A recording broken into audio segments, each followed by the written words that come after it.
What's up everyone, how are you all? Today we are back with another blazing Naruto story. What if Naruto stumbled upon an old book transporting him into another world? If you enjoy, then please like, share and do comments. And also check the description to original creator of this beautiful creation. Pain. In his dazed state of mind, it was all he could register. Pain. His head hurt, his feet hurt, his skin hurt, his ass hurt and his knees hurt. In fact, he was pretty damn sure that even his hair hurt, however that was conceivable. In a small part of his brain that was not hopelessly preoccupied with the obnoxious amounts of sheer agony that his body was signaling it quite frenetically, Naruto briefly wondered if anyone got the number of that mountain that mauled him, because that sure as hell was what he felt like. Hell, he was hurting in places that he had not been previously aware he even had in the first place. In hindsight, opening that scroll probably had not been the brightest idea he ever had, but who could blame him? He had been curious, damn it. Now, if we are to better comprehend our blonde friend's great predicament, we need to go back in time a little bit. To be exact, go back to a few hours earlier that same day, when he and Jiraiya had been traveling down the road between one town and the next.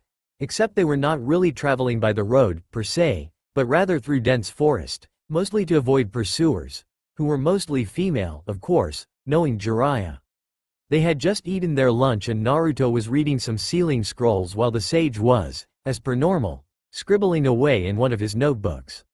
However, there was just something in the air that prevented him from being able to focus properly, but he couldn't put his finger on it. He glanced towards his student, only to find him being uncharacteristically quiet, only semi-focused on the scroll he was studying.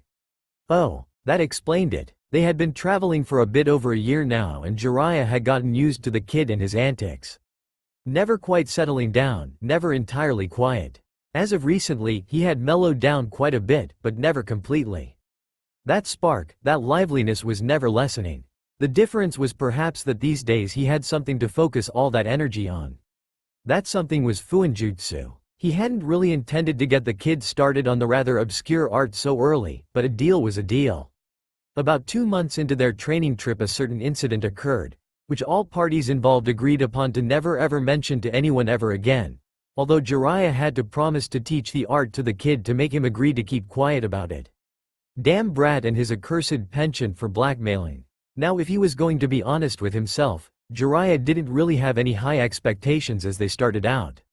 As he said, fuinjutsu wasn't exactly the most conventional art, but somehow, the brat had taken to it like a fish in the water. Gotta be the blood, he reasoned. He supposed you didn't have a mother who hailed from a clan infamous throughout the nations for their downright fearsome sealing prowess and a father who was hailed as the greatest damn sealing master of all known time without having at least some affinity for it. And while it was true that the kid had yet to go very far beyond the basics, at least as far as execution went, it was a fact that they had begun the training not even 11 months ago. Minding the fact that the brat by nature wasn't a theoretical learner and that he still hadn't figured out the secret to the Kage Bunshin yet, his progress was beyond impressive. In fact, he had gone further in the art than most ninja these days had at Junin. It truly was an underappreciated art. Now, the point Jiraiya was trying to get to was that while the kid had gained something to occupy his mind with, the moments when he was entirely quiet were still exceedingly rare. Always coming with a new question about this and that, and it was a trait the sage encouraged. Being inquisitive was a good thing, especially so when learning. However, today was different. Today, Naruto was quiet. Hell, he didn't even seem focused, something that was unusual for him. However, these moments did happen occasionally, and when they did, it was always the same thing bothering him: Sasuke. Jiraiya sighed. He knew very well that the kid viewed the Uchiha as the brother he never had. It had been the same damn story with him and Orochimaru. The sage tucked away his notebook and sat down beside the kid. Keeping that kind of musing to oneself was never a good thing. "Oi, kid, you're brooding, Naruto's head snapped up, his eyes not showing any of the usual signs of depression whenever his mind turned to the subject of Konoha's most recent traitor. "Ah, no, I just saw something funny today, that's all." "Well, what do you know?" Seems his suspicions were wrong for once. "Funny enough to distract you from your seals, you say? What the hell would that be? Found yourself a pretty girl?" That earned him a fist in the gut. "Baka Senin, how would I find a girl in the woods? Besides, I love Sakura. You know that. Jiraiya mentally rolled his eyes. Seriously, their whole team dynamic reminded him way too much of his own old team for his liking. I know, kid, I'm just teasing you. But seriously, what's it you saw? Naruto shrugged. Just a ruin, a bit south of here. Seemed a bit familiar, that's all. A ruin? Here? That was new. While this area wasn't exactly the most frequented, Jiraiya was a man who prided himself in his work, and this was a hole in his information. Now, the old sage was by no means a historian, or even a scholar, but it was a fact that he was the resident spymaster of Konoha, and as such, he made it his business to be in the know-how of just about everything he could get his hands on. This was a hole in his mental map that he had to fill in. How old were the ruins? Who had built them? What kind of ruins were they? He needed leads. Were there any inscriptions on them? Strange patterns? Pictures? Naruto scratched his head. Well, I didn't really go in there, but I saw something. By the entrance. A crest, I think. Can't shake the feeling I've seen it somewhere. The last part was mumbled mostly to himself, but Jiraiya caught it nevertheless. What did it look like? The blonde shrugged. Apart from the odd feeling he got from the ruins, he didn't really see what the big deal was, but if Ero Sennin was interested, then who was he to object? It was kinda faded, so I couldn't make much out of it, but it kinda looked like a dragon.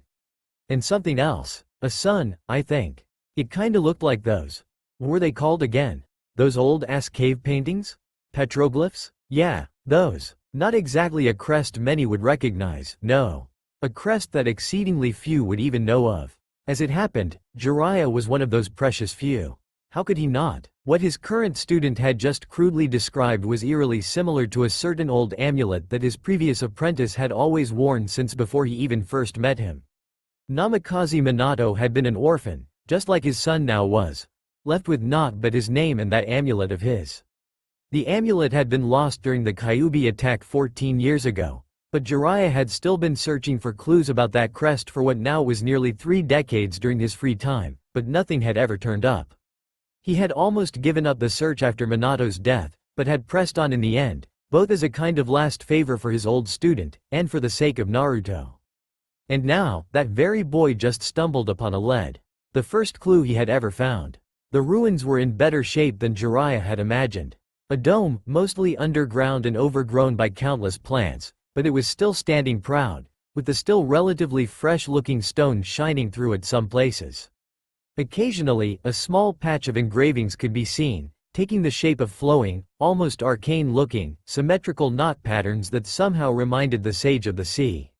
Time had camouflaged the ruin to look like a grassy hill, hidden unless you squinted. A small, gossamer yet gnarly tree grew just beside the entrance, barely 2 meters tall, with light gray bark and silvery pines. It seemed to be some variant of juniper, but nothing like any he had ever seen. Quirking an eyebrow at the odd piece of flora, he turned his attention back to the door. Indeed, he knew that crest. Faded by time, hidden by some crawling, mossy plant he didn't know the name of, but so undoubtedly the same as the one he knew so well. The dragon and the sun. The wind and the waves. The insignia that was synonymous to the name Namikaze, at least to the few who knew it. Whatever this ruin was, it had been built by Minato's ancestors. By Naruto's ancestors. So, we're going in there?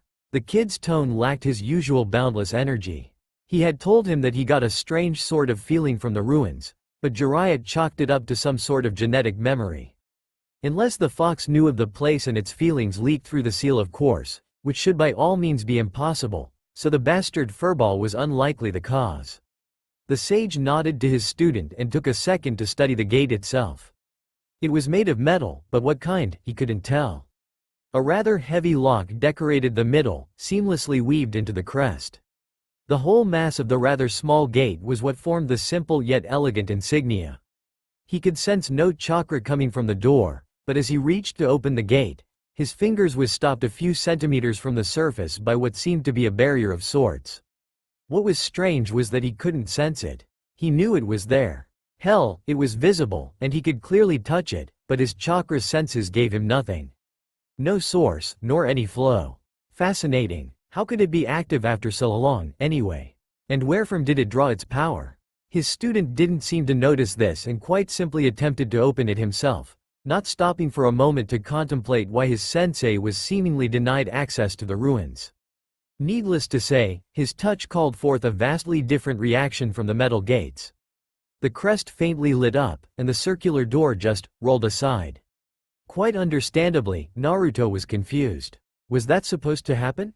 Jiraiya just shrugged. Probably. Let's just go in. And so they did. The sight that greeted the two shinobi as they walked inside the dome was that of stairs.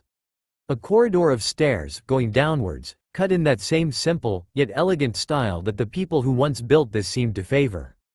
It was soothing, in an odd sort of way, giving the stone a somewhat homey feel. At least, that was how the stone walls felt to the younger of the two. Jiraiya, on the other hand, was feeling edgy, and not just out of habit, either. Anything could rest within these halls, and if the little episode at the gate had been any hint, he wasn't welcome here, and the fact that he couldn't sense that barrier properly didn't exactly calm him down. However, he had made a promise. He would find out what he could if it so killed him, so long it didn't kill Naruto as well. Pictures were engraved within the corridor walls, each unique, as if telling a story. He could look at them later. His student was almost hurrying down the stairs now, and he'd be damned if he left him to his own. Naruto felt a tug. Not a physical tug, mind, it was more of a calling. It had been present ever since he first saw the hill earlier. Hell, if he had not felt the tug, he probably wouldn't have found the ruins in the first place. It had been faint then, like a passing whiff of freshly baked bread, distinct and alluring. It was faint enough to ignore, but still strong enough to attract attention. The moment he had entered these stony halls, that tug had only grown exponentially. Hell, at this point, he could almost hear it. No, wait, he could hear something. Faint, but distinct. Sensei, do you hear that? Jiraiya tensed. Hear what? That, the blonde tried, striding onwards. That, chanting. The sage frowned, his eyes narrowing. He did not like this. I don't hear anything. It's kind of like battle cries, Naruto told him. Like some people are trying to sing some sort of awesome battle song, but it never really kicks off. It all set off one too many alarms for Jiraiya's liking, but he knew they couldn't go back now. This was very possibly their only chance to find anything about Naruto's ancestors. Not that the kid knew that, though. He probably should tell the kid. Soon, the cave opened up a rather great lot. Light leaked in from an opening in the cave roof, lighting the place up rather effectively for its incredibly small size. Clever design, Jiraiya admitted. They knew what they were doing, the ancestral namikaze. A relatively large spring sprung forth from one of the cave walls, granting moisture to the plethora of unfamiliar flora that grew down there. 3 more of those juniper trees that stood by the entrance outlined the spring, leaning over it like protective guardians. By their roots grew a few plants with dark, spiky leaves, large, bell-like flowers in a purple-blue shade sticking out here and there. Right by the edge of the water there grew a rather interesting brand of plant. Almost identical to the dandelion in the shape of its leaves, it had a bright blue coloring, and to Jiraiya's great surprise, they not only emitted a distinct glow, but also a peculiar chime. Could that have been what the kid had heard earlier? Nah, it hardly sounded anything like the chanting he had described. The chime was constant, monotonous, shifting only in its intensity, like a pulse. Like a slow, chiming heartbeat. Nothing like battle cries. Nevertheless, while the spring surely was quite beautiful, there were other things in the cave that were far more interesting than that, unless you were a botanist, which neither of them was.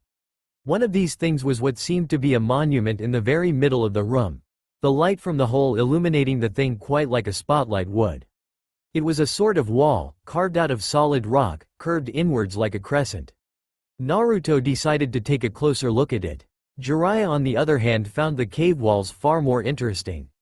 Carved out of the solid stone of the cave there were shelves, filled to the brim with scrolls. Scrolls meant stories, information, history. Smiling to himself, the sage opened one of the scrolls with great anticipation, only to be disappointed at what he saw.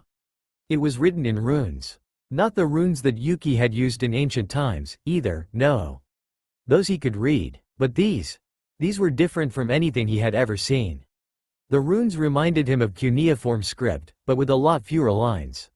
Each of the symbols never had more than 3 lines and 1 dot each, and not even that, most of the time. It looked simple in its design, but Jiraiya had never seen anything like it. This naturally meant he couldn't read them. Bloody brilliant. Oi, Ero Sennin. Naruto then called out. Yeah? Jiraiya answered absent-mindedly as he carefully rolling up the old, withering scroll, deciding to check a different one, only to find that it, too, was written in the strange runes. What is an Elder Scroll? Was his student's rather unexpected reply. The sage paused. What's a what now? An Elder Scroll. It's mentioned here, but I don't know what it is. Jiraiya frowned and walked over to where his student stood by the monument, which was inscribed with the very same runes as the ones on the scrolls. You can read that? Naruto seemed quite bewildered. You can't? The sage shook his head. I've never seen anything like it. What's it saying? The boy's entire mannerism exuded pure confusion, but he went along with it, since there wasn't really much he could do except to comply. Perhaps it would shed some light upon the situation. Well, it goes like this. Mu kos stad now. Drun nol strun okes. Drun nol fall kel. Mu kos fall kier se ven ahrk shul. Hun pron te. The blonde scratched his head, seemingly oblivious to the fact that he had just spoken an entirely different language. It was a deep and guttural tongue with rolling R's and a strong accentuation on the vowels. It sounded inhuman, and the kid didn't even seem to be aware that he was doing it. No, he just stood there in front of the curved wall with crossed arms as if nothing weird was going on, glaring slightly at the text as if expecting answers. But I still don't get what the hell an Elder Scroll is. The word's a damn mess. Jiraiya barely listened to what his apprentice said. Was it the fox's influence? But how? And why? It should not be by any means possible. The seal's design would not allow it. Now that he thought about it, the Eldritch language brought a fact to light, which he had previously overlooked. It was faint, barely noticeable, but it was a fact that Naruto had always spoken with a slight accent. Faintly rolling R's, stronger accentuation on A's, U's and O's. It was faint, barely noticeable until one sat down and thought about it for a while, but it was still there. He had never known where it came from, nor had he given it any thought until now. On second thought, hadn't Minato had that accent as well? Well, at least that ruled out the fox. But were accents inheritable like that? Genetics worked in strange ways at times. The toad sage shook his head. You do realize you just spoke a different language, right? What? I did. Jiraiya facepalmed. He didn't even notice. Yes, you did. Could you translate it? His apprentice hesitated for a second before nodding. I'll try. He seemed puzzled, almost apprehensive. Not a surprise, really, given what had just occurred, but he swallowed and turned back to the wall. Some meanings are difficult to translate, but taken literally, it goes something like this. We are the unbound, brought from storming seas. Brought by the Elder Scroll. We are the children of the wind and the sun. Here rests our tale. Bloody brilliant, the sage muttered. It's all just lying here, and I can't read it. Damn it all. Naruto leaned his head to the side, frowning. You honestly can't read it? Jiraiya shook his head. Nope, that's weird. The boy scratched his head. But then, there was that light thing. Light? Ah, yeah. Two of the words kinda glowed a few minutes ago. Strun, and, shul. They stopped glowing after a few seconds, though. The chanting stopped, too. The sage crossed his arms. Well, that certainly did not put him at ease. And what? And, did something happen? The blonde teen shrugged. Not really. I get the feeling that those words are special in some way, but other than that, don't think so. Well, this was just getting better and better. Alright kid, go seal up those scrolls on the shelves. We'll look through them later.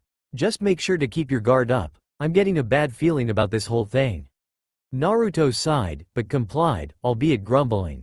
Just like Ero Sennin, dumping all the work on him. But he had to admit it, he was interested in those scrolls too. Who were these people? And why was he the only one who could read that script? Hell, why could he in the first place? He hadn't ever seen script like that before, either. He just knew it. It was as if the words themselves told him what they meant, and it felt obvious. It was as if he had always known it, which made no sense at all. It was as if whoever built these halls had left these scrolls, these messages for him specifically. The question was just, why? Meanwhile, Jiraiya was sending a messenger toad to Konoha to report their discovery.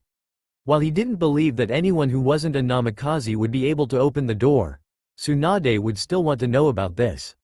The old sage couldn't help but feel a shiver crawl up his spine as he gazed at the odd monument. 4 lines of text, written in an incomprehensible tongue. A tongue his apprentice could somehow read. How? While it was true that the only person he had ever met, or even heard about for that matter, that came from the Namikaze family line was Minato, so he couldn't really be any sure. But if Naruto's aptitude for the subject was any hint, the affinity for seals ran pretty thick in the family. Could they have left a seal that imprinted the language into Naruto's mind? Was that even possible? Not that he knew, it wasn't, but you never knew. No rules or boundaries ever held to enough prodding, after all. But to answer these questions, he needed to find the power source. Taking a deep breath, the Sennin focused outwards, hoping to have better luck this time. Faint. He had almost missed it, but yes. He did feel something. A few hundred meters below them there was a faint pulse. What it was, he couldn't tell, but it was undoubtedly emitting energy. Not chakra. It was similar, but he knew no words that could describe it. Now, how to find the way down? Naruto had just sealed the last of the scrolls when the sound of stone scraping against stone echoed throughout the cave, sending him into immediate alert. He pulled out a kunai, ready to defend himself at a moment's notice, only to relax as he saw his teacher standing over a hole that had opened up in front of the monument, stairway spiraling down into the depths. "You done?" asked Jiraiya, appearing calm as a cucumber, but only thanks to decades of experience.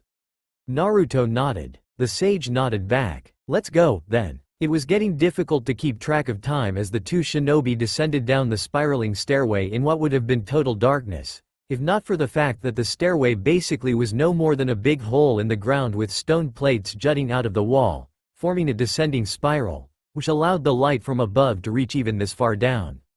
Naruto had tried to keep track of how far down they'd walked, but soon found it hopeless. It was simply too far. It was a damn good thing that the opening that let light trough was directly overhead, else they'd be walking in complete darkness. The stairs were quite steep, and if you fell, there would be nothing to stop that fall but the eventual stone floor. It was not a very comforting thought. Eventually, the downwards tunnel widened, likening the inside of a vase, with a very, very long throat, mind. The stone floor was inscribed with runes, of the same kind as the ones before. Only this time they didn't make sense to the blonde boy. Nal Sosadov Mu Fent Dal? Dragon blood? Return to where? Apart from the runes, the room was incredibly stale. There was no bookcases, no plants, no furniture, not even cobwebs. Nothing, just empty. Apart from one thing. At the very center of the room, standing above a slight elevation in the floor, there was a smooth metal sphere, supported by nothing but air. Not floating, standing. It just so happened it wasn't standing on anything. The sphere had a certain aura, an aura of heavy. It wasn't logical by any meaning of the word, but Naruto got the distinct feeling that if he was to try and push the oversized brass marble, it wouldn't budge a damn millimeter. Despite being suspended in the air. "What is that?" he couldn't help but ask. "Hell if I know," Jiraiya said, frowning as he walked up to it. "It does seem important, though. A logical conclusion, since not only was it a flying brass orb, but it also had an entire room for itself. It was obviously important, if not the very purpose this structure was built for, but what it was, well. The inscriptions were most likely a vital piece to the puzzle, but it was too vague to make anything out of it. And besides, dragon blood? What was up with that? Naruto walked up to the sphere, as if it in itself would answer his questions, and couldn't help but feel a certain call, if you could call it that. He reached out to it, only for him to immediately pull back as a sharp pain jolted through his hand. It wasn't that bad, he'd had far, far worse, but it was entirely unexpected. It also left a bloodstain on the orb. What happened? Jiraiya exclaimed. Naruto licked the blood off his finger, just as puzzled as his sensei. "It cut me." "Cut you? The orb?" The sage threw a wary glance on the big lump of metal, only to turn wary as he saw the blood stain being absorbed by the thing. That probably wasn't a good sign. "Get down." A sound decision, as the sphere started hissing, exuding steam, spinning as if folding, yet unfolding itself at the same time. The hissing noise the sphere let out was way too alike that of an exploding note about to go off for their liking. Only, unlike what the two were expecting, there never was any explosion. Daring a glance, Naruto turned his head, and saw something quite unlike anything he had ever seen before. The sphere, smooth without even the slightest indentation as it had been, had somehow split, over and over again, yet somehow grown. It twisted, unfolding itself to reveal. Oh, he knew what that was. That was the Kell, the Elder Scroll, that the stone had spoken of. The inscription in the elevation beneath the Kell, Nal Sosadab mu fent dal, and Drun Nal fal Kell, from before. It all suddenly made sense. Whoever these people were, and wherever they had come from, Dragonblood, whatever it was, had been the key. And the scroll was the gate. Aro Senin, I think I found something. Jiraiya snorted. You don't say, brat. You think that scroll could be that Elder Scroll you were talking about? I don't think anything here, Aro Senin. I know. That is the Kell, no two ways about it. The sage raised an eyebrow, suppressing a remark about that first part. Rare were the times where the kid acted all dead serious like that. He had no intention to ruin such a moment with lame verbal jabs. How do you know? Naruto scratched his head, breaking the serious mask. It's a bit complicated. Try it, The youngster tried to find the right words, but it was not something easily explained. It's got with the language in itself to do.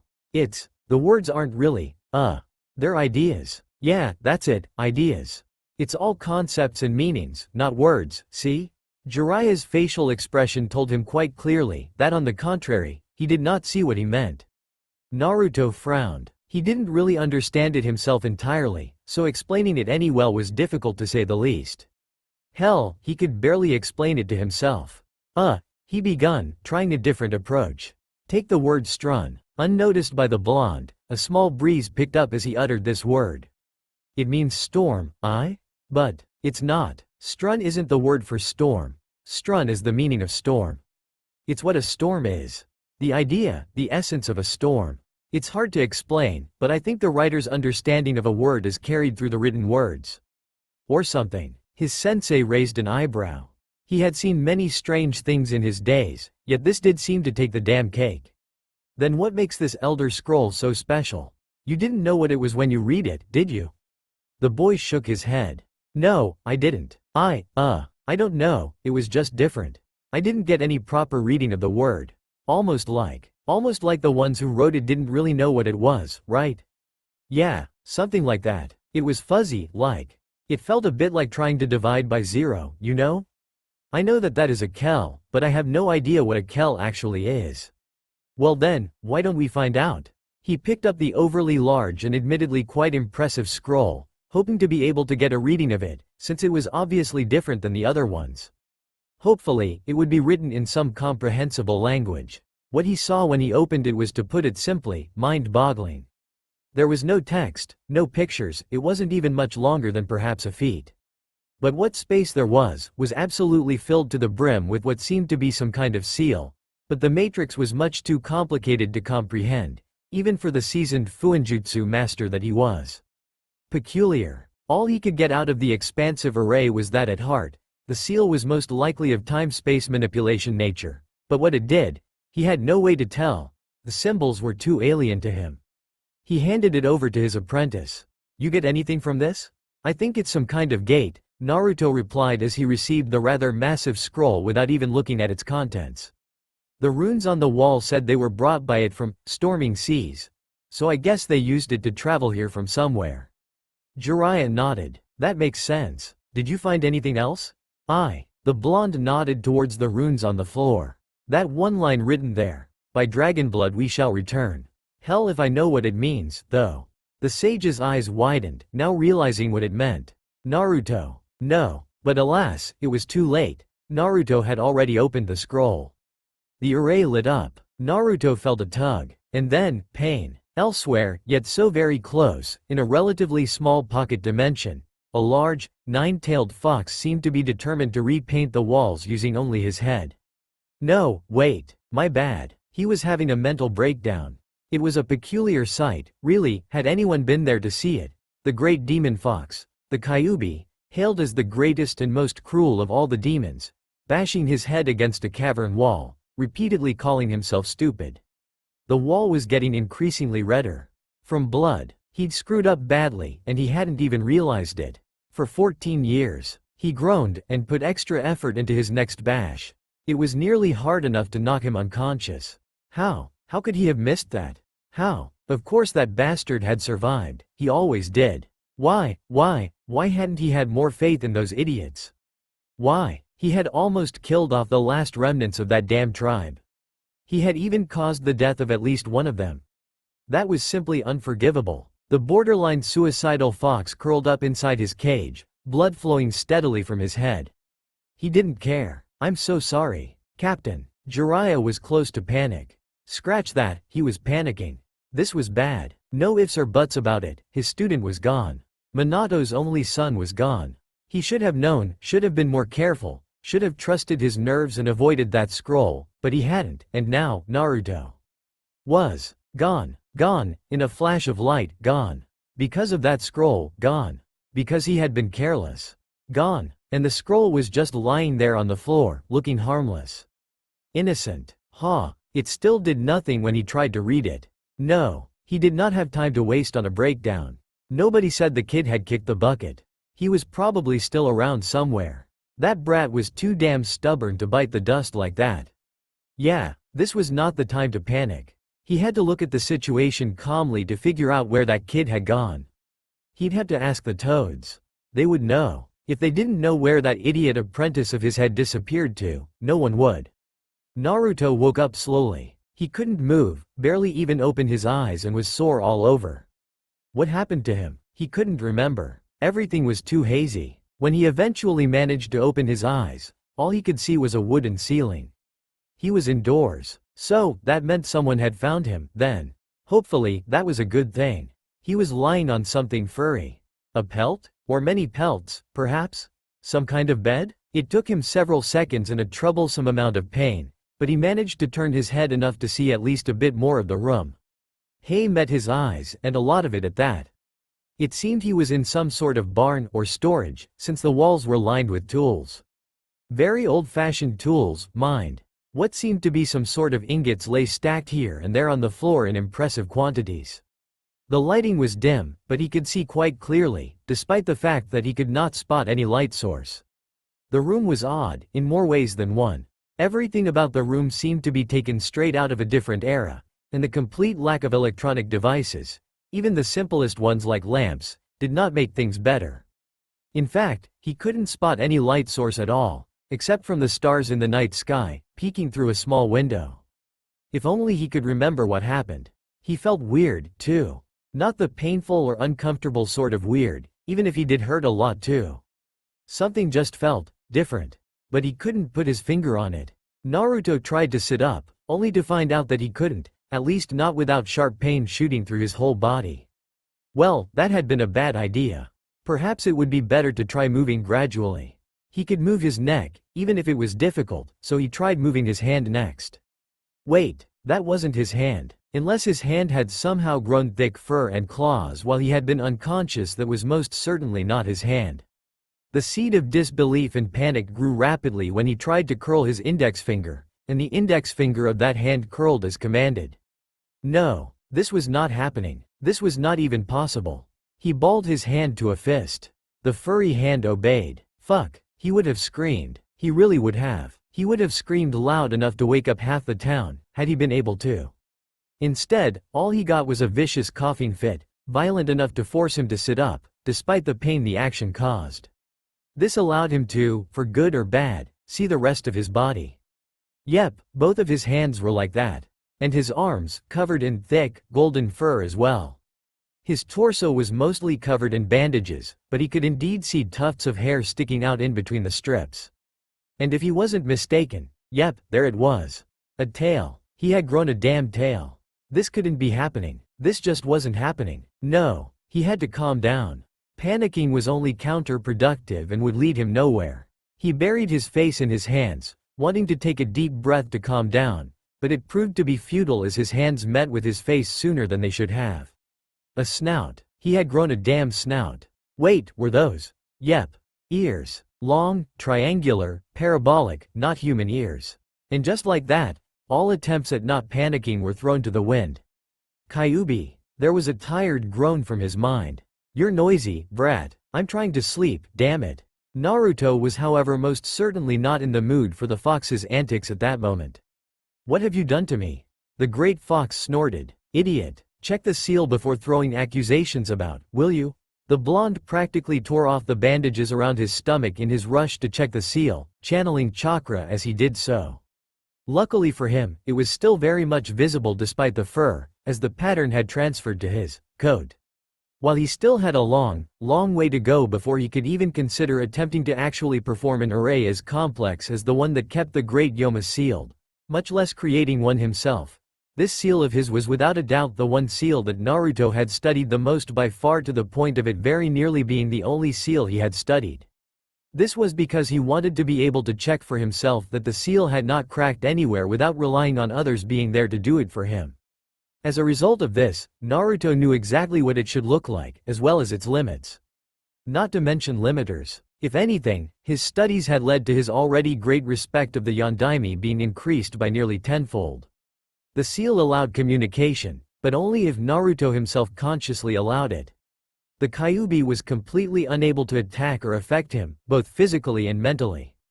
The one and only exception to this was when Naruto used the fox's chakra, as this was unavoidable. But even then the effects were only temporary.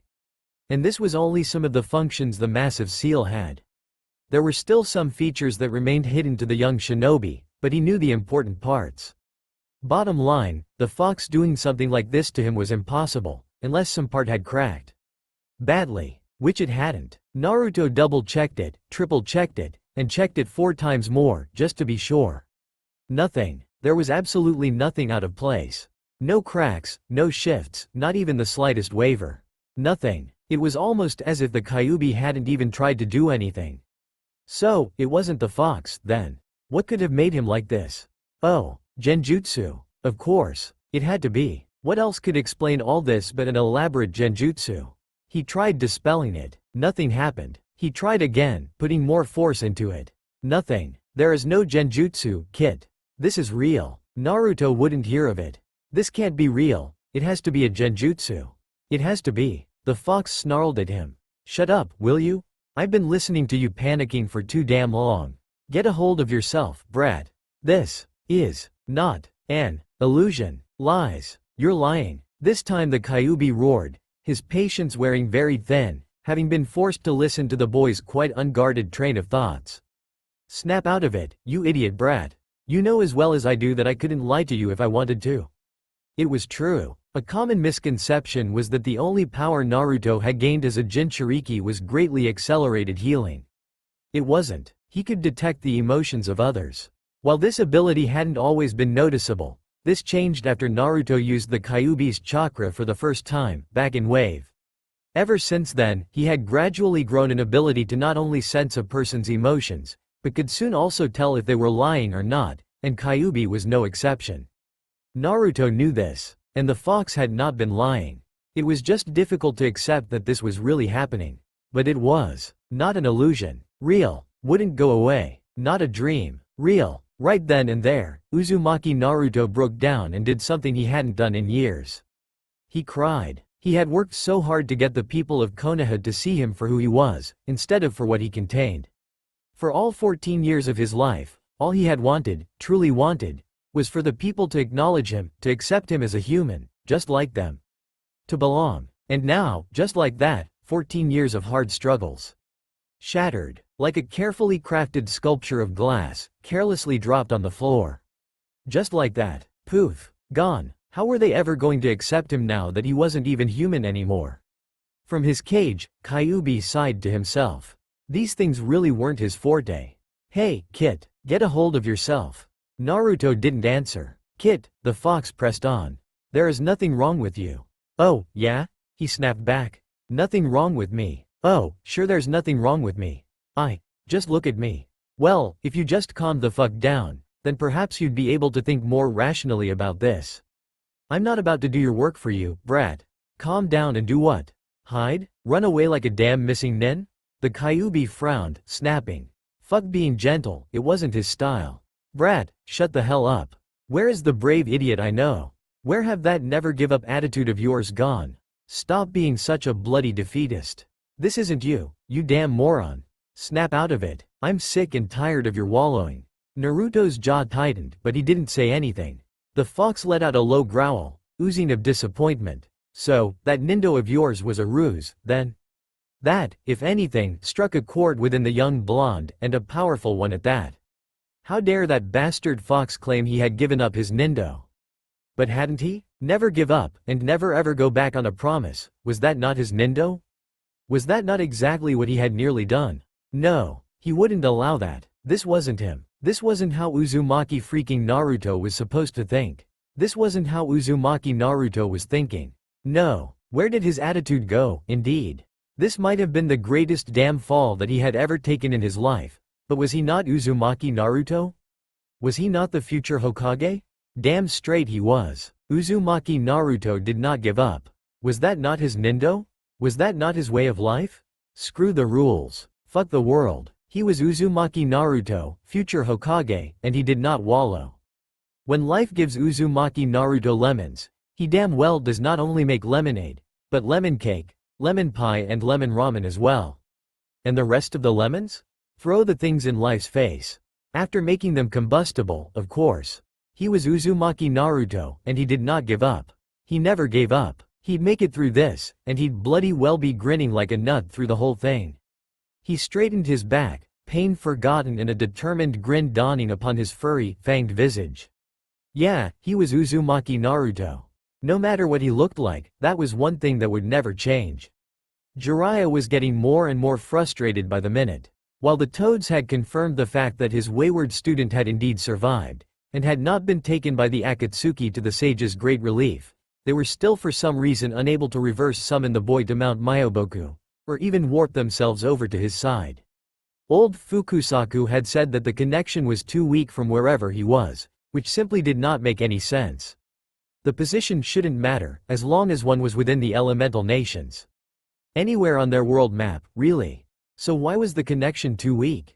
He'd briefly considered the possibility that he could be in Makai, but the existence of that plane had never been even remotely confirmed, and it was in all honesty only a theoretical realm whose myth was created as a sort of explanation as for where the Biju came from. It became the myth of Makai, and it wasn't something he'd ever really believed in. It was still a possibility, but not one he even wanted to consider. The elder sage hadn't been of much help, either. What he'd finally gotten from him after a few too many narcoleptic fits and bouts of dementia was that the fox had returned home. Jiraiya had naturally assumed that the elder had been talking about the Kyuubi, but the answer he got when he spoke his presumption out loud suggested otherwise. Him too. Just those two, simple words. Nothing more.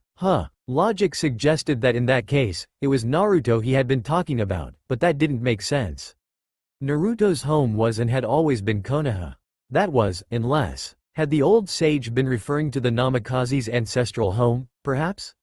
He had the scrolls that Naruto had stored. They were in a storage scroll in his pouch, but the problem was that he couldn't for his life read them. On the other hand, thoughtful as he was, he had written down the 4 lines of text on the stone monument in Romaji, both as his student had spoken them in their original tongue, and the translated version. It wasn't much, but it was the only key he had. As a spymaster he was a pretty good cryptograph, but he was well aware that it would be much more effective to send it to Konoha and let their team of professional cryptographers take care of it, since for all of his experience, he was only one person. So, he did what he could. He had wasted no time getting his entire spy network focused on finding the boy, but nothing had turned up yet, which wasn't that big a surprise since only a day or two had passed, but he was worried about the kid. In the end, there wasn't much more he could do, except waiting for some sign of progress in the search and inspect the carvings on the dome's stone walls. Carvings of tall mountains, vast seas and a sky with 2 moons. A Lilmothiit? What's that? What you are, was the fox's rather deadpan reply. Oh, I get that, Naruto argued. But I still don't know anything about them. Us. Whatever. Perhaps some other time, Kit. What? But. Later, Kit. Someone's coming. Naruto tensed in apprehension. Too many would have swarmed his mind. Oh, he wanted to trust whoever it was that had brought him here, he really did, but he had a bit too many reasons not to. He was a shinobi, and the chances that the one that had taken care of him might be an enemy was still very much there, yet the most prominent reason still was his upbringing. Growing up, Naruto had learned the hard way not to trust easily, however nice a person might seem. A man walked in, lantern in hand. Naruto reflexively reached for a kunai, only to curse as he remembered that he didn't have any on him. To make it worse, he was far from his best, injured as he was, but while the man did seem to be very strong, he didn't have the build of a fighter, but rather that of a hard laborer, ergo a civilian. In the end, he'd probably be able to get away if he needed to. But the man only made a few pacifying gestures. "Easy, I'm not going to hurt you." Naruto frowned, not dropping his guard. He didn't know that tongue. "Oi, Kyuubi, what's he saying?" "Not sure," was the slightly hesitant reply. "It's vaguely familiar. It sounds like old Atmorian and a bit like Elven, but..." And what's Atmorian? You were quite injured when I found you. I'm surprised you can move already," the civilian went on, not realizing that the young fox had no idea what he was saying. "The language of the humans on this plane, last I checked." "Can you translate?" "Languages change, Kit. It's been at least 3,000 years since I last visited this land.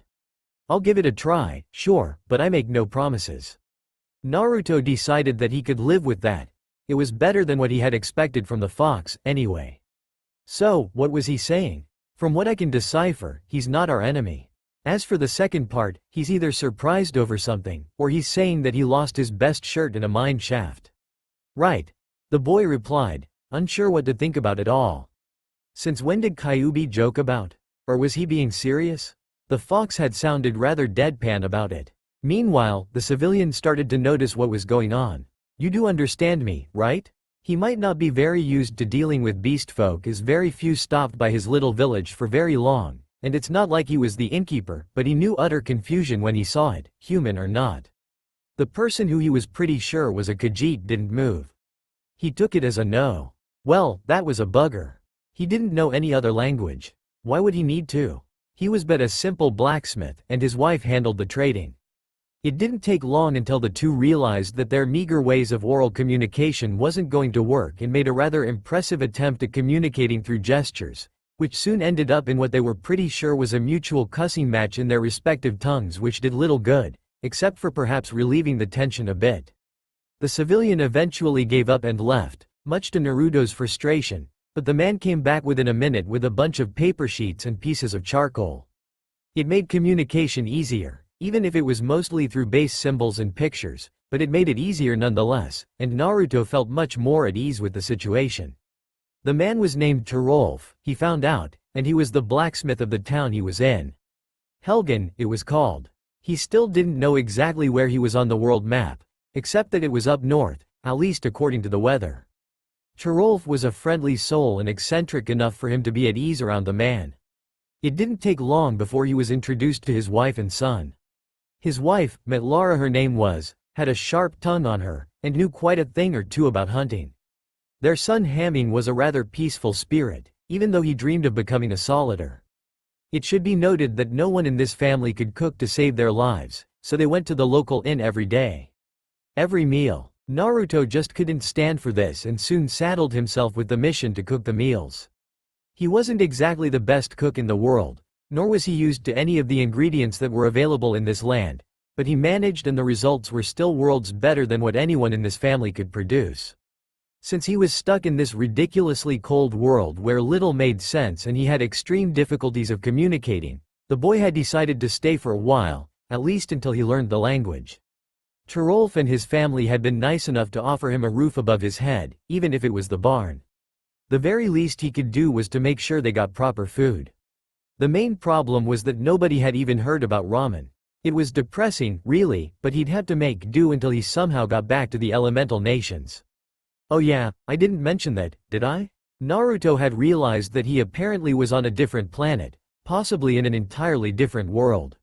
Nobody had really told him this outright, but the fact that there wasn't just one, but rather two moons in the sky was a rather massive hint.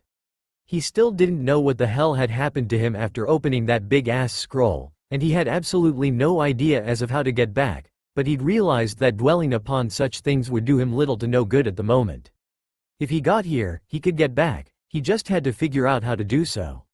At this point in time, he settled for tackling each day as they came.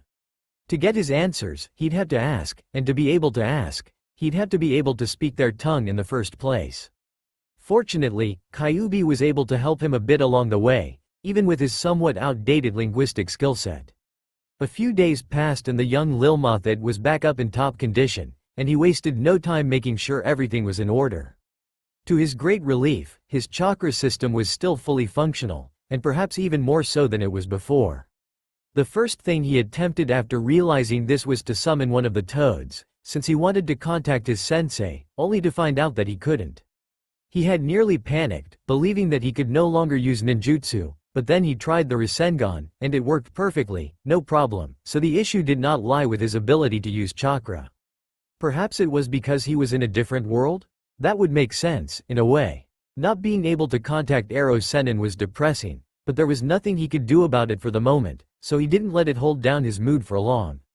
On a different note, his chakra control seemed to have skyrocketed after his foxification for some reason or the other. Kyuubi had eventually told him that this was because the tail had tenketsu as well as the rest of his body, and while he had been pretty vague about it, the great fox claimed that the reason that his control had been so bad in the first place was not because of his massive capacity, but because of the fact that his chakra system told itself that it should have more tenketsu than it had, resulting in an effect similar to that of a Hyuga having blocked off about a fifth of his tenketsu.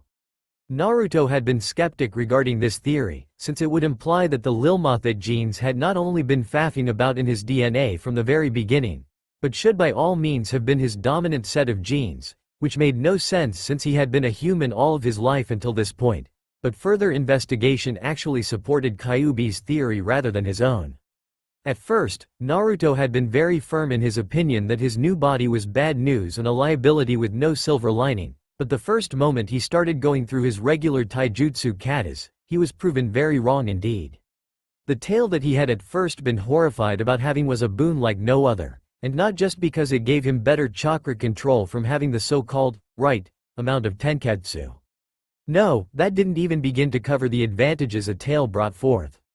The reason as of why most animals have tails in the first place is to enhance their balance and flow of movement, and this was something that our young hero noticed pretty much immediately when he started training again.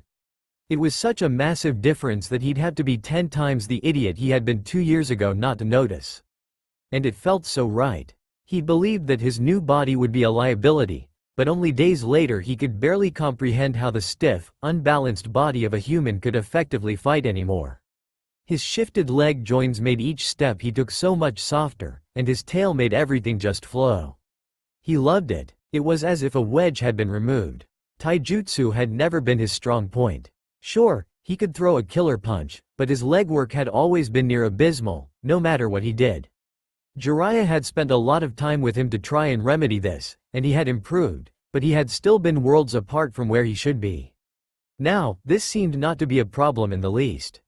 Everything just clicked. His body moved exactly how he wanted it to, and all of a sudden, taijutsu wasn't a problem anymore. As if his body had been wrong, but was no longer. So perhaps the Kyuubi was right, and it had been in his DNA all along, and it was only when he was sent to this place that those genes had activated, so to speak. It was strange, and it still sounded just as illogical to Naruto as it had before, but he was no medic. So he did what he did best and simply took one day at a time. What else could he do, really? After a week and a half of Naruto trying to keep going as normally as he could, ergo training his ass off every minute he wasn't cooking, sleeping or trying to communicate, Tirolf decided to teach the young man the craft of blacksmithing. He had been surprised at first, but decided that it would be a good idea. Naruto had lost his admittedly small supply of kunai and shuriken somewhere on his unexpected trip across worlds, and from what he had been able to piece together, the throwable category of weaponry was rarely used these days and thus very hard to come by, so making his own seemed to be his best shot, really. What he hadn't expected was just how fun the art was. It wasn't exactly fuinjutsu, nothing could compete with that glorious art. But there was something simply relaxing and almost poetic in hammering metal into the graceful shapes that of death-dealing utilities. As usual, he had been a fast learner and picked up the art surprisingly fast. Tirolf had been very impressed. Furthermore, thanks to his differing cultural references, he had a lot of fresh influences to freshen up the more classic designs that the Nords, the people of this land, seemed to favor. Unfortunately, the young traveler seemed to have no aptitude for swords whatsoever, or maces or even axes for that matter. Daggers he was perfectly fine with, although not as good as he was with hand-to-hand combat, and he couldn't help but feel quite sad about it. After all, one needed a proper understanding of the inner workings of an object before one could even attempt making it. So far, he'd been forced to settle for kunai and shuriken. Armor smithing went better, surprisingly enough. He had been raised as a shinobi, and while he had been far from the best, he did know what was practical and not, at least apart from coloring, and what did and what didn't offer enough maneuverability. It made for quite a few interesting sets of armor that apparently had been sold quite quickly, and for a hefty amount of money, too. He wasn't exactly an expert blacksmith, even after 2 months, but apparently his works were unique and practical enough for people to buy them, and that was definitely enough for Naruto. Somewhere around the 2nd month, Tirolf introduced him to different kinds of metal, and the smith trainee had practically fallen in love with both dwarven metal and orichalcum, the first simply because it was the single most orange thing that he had encountered in this world so far, and orichalcum because its green shade reminded him of the lush forests of his home. He tried finding new ways of using the minerals, and it didn't take long for him to come up with a rather fascinating alloy with steel and the green ore. It made the material surprisingly light, yet highly sturdy.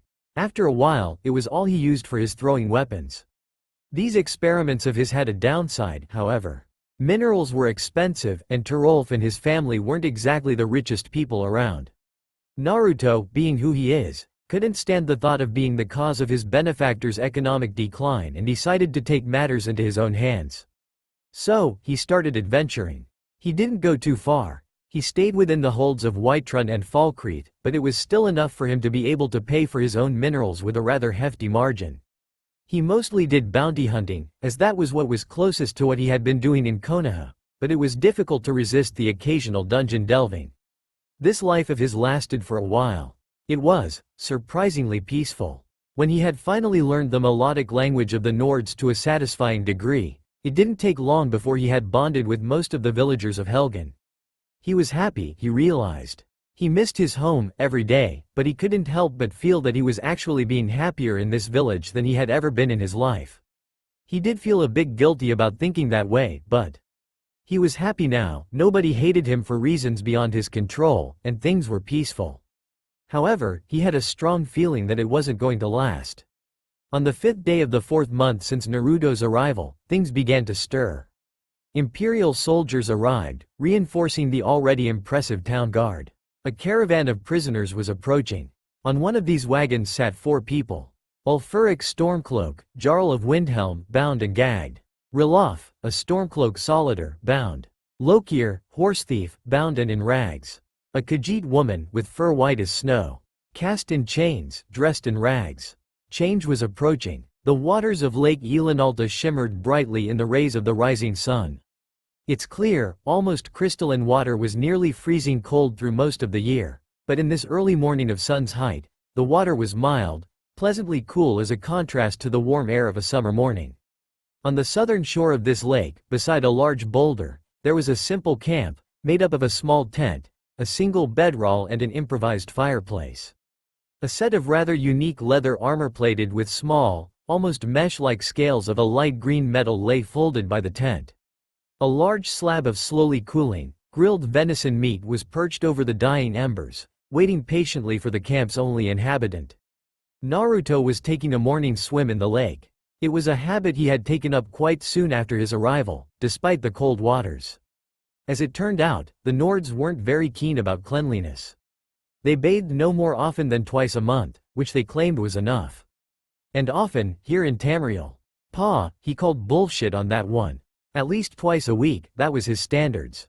Unfortunately, they had not seen fit to invent a pipe system yet, so there was no running water to be found. He had to settle for Lake Elanalta, and that was fine with him. It was a beautiful lake, and these trips gave him some peace and quiet for his own thoughts. Looking down into the mostly clear waters as he washed his face, he couldn't help but let his gaze linger at the surface. He wasn't entirely used to the fanged visage that was reflected back at him yet. It was unsettling just how similar his face was to that of the Kyubis. It was still clearly his face, sure enough, and anyone with attention to details would see it. His angles were softer, he still had his own coloring, and his eyes were not nearly as fierce as the Yoma's, but no matter which way you put it, he still looked like the Kyuubi's nephew. That was a thought that didn't bother him nearly as much now as it would have a few months earlier. Ever since the scroll incident, that big old fox had been having a rather drastic change in attitude towards him. He still didn't really know why, as the big oaf avoided the subject like the plague, but Naruto didn't argue. Everybody had their secrets and he wasn't going to pry. It wasn't worth it when it came down to it. He knew it had something to do with the Lilmothiit, his supposed ancestors, their apparent disappearance from the face of Tamriel and their subsequent appearance in the elemental nations. But the Yoma wasn't very forthcoming. Whenever he tried to breach the subject, all he would get from the guy was a guarded reading of guilt, along with the words, "Perhaps some other day, kid." So far, that day hadn't come, but he could wait. The change of attitude was welcome however, since the Kyuubi was, in the end, the only familiar face that he had around. He had also finally learned the large bastard's name, too. Kurama, it was. The guy was still a rude bastard with an overly short fuse, but at least he could consider Kurama a friend now. Using the definition of friend, rather loosely, of course.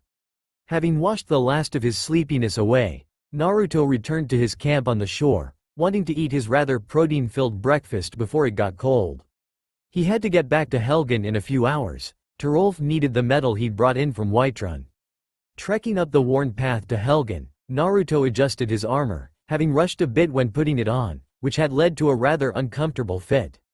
He was rather satisfied with his armor, being the first real armor above pure leather that he'd been able to modify to his needs and desires without compromising the quality. He'd used the standard leather armor as base but foregone the pauldrons, since they would only serve to get in the way.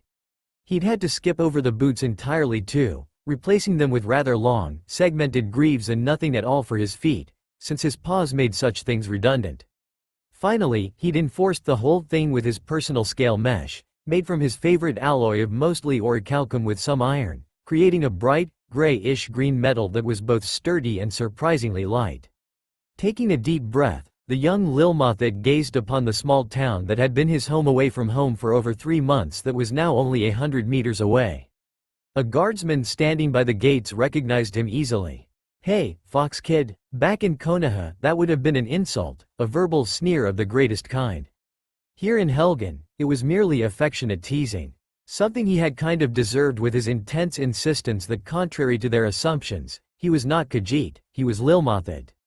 Not cat. Fox. He wasn't entirely sure why he was feeling so defensive about it, but it did nothing to lessen it. He supposed it was as if somebody would call a human, Spriggan, or something silly like that. After a while someone started calling him Fox Kid instead of using his actual name, which they all actually knew, Helgen being a small village and him being the only non-human and all that, and it just sort of spread. Naruto grinned to himself. Unlike him, the possibly last Lilmothiit, the town guard was pretty anonymous. In fact, he had more difficulty telling them apart than he did the Anbu back home, but on the plus side, the guardsman had more personality. Kakashi-sensei didn't count, he was ex-Anbu, after all. "Any news, Glenn? I'm Olaf." "Oh, you all look the same." The guard grumbled half-heartedly. It was just something one had to get used to as a guardsman. "Did you hear about Ulfuric?" Naruto raised an eyebrow. "No?" Olaf seemed to grin, happy to be the first one to share the news. General Tullius finally managed to catch that bastard and his closest lieutenants. "They're on the way here for the execution." "Here? In Helgen?" the youngster asked, caught off guard. He knew who Ulfuric was. He was the infamous leader of the Stormcloak Rebellion, after all. 3 months was more than enough time to have snapped up that little tidbit. "That seems like a big, esketu. Execution, what you said. But why Helgen? Wouldn't the Imperial City or at least Solitude be better?" Inwardly, Naruto grumbled about his still broken and obviously lacking Tamralids. The guard shrugged. "Don't know much about the details, but the Legion will be sending reinforcements to up the security." "Oh, speaking of reinforcements, Captain Hadvar was asking for you." Naruto groaned. "And I just got back." "Oh well, might just as well see what he wants." "See ya, Glenn. It's Olaf, damn it." The barracks were bustling with activity, the Imperial reinforcements having already arrived. Hadvar, the acting captain of the town guard, was as a result of this swamped with duty, giving out orders to the right and left.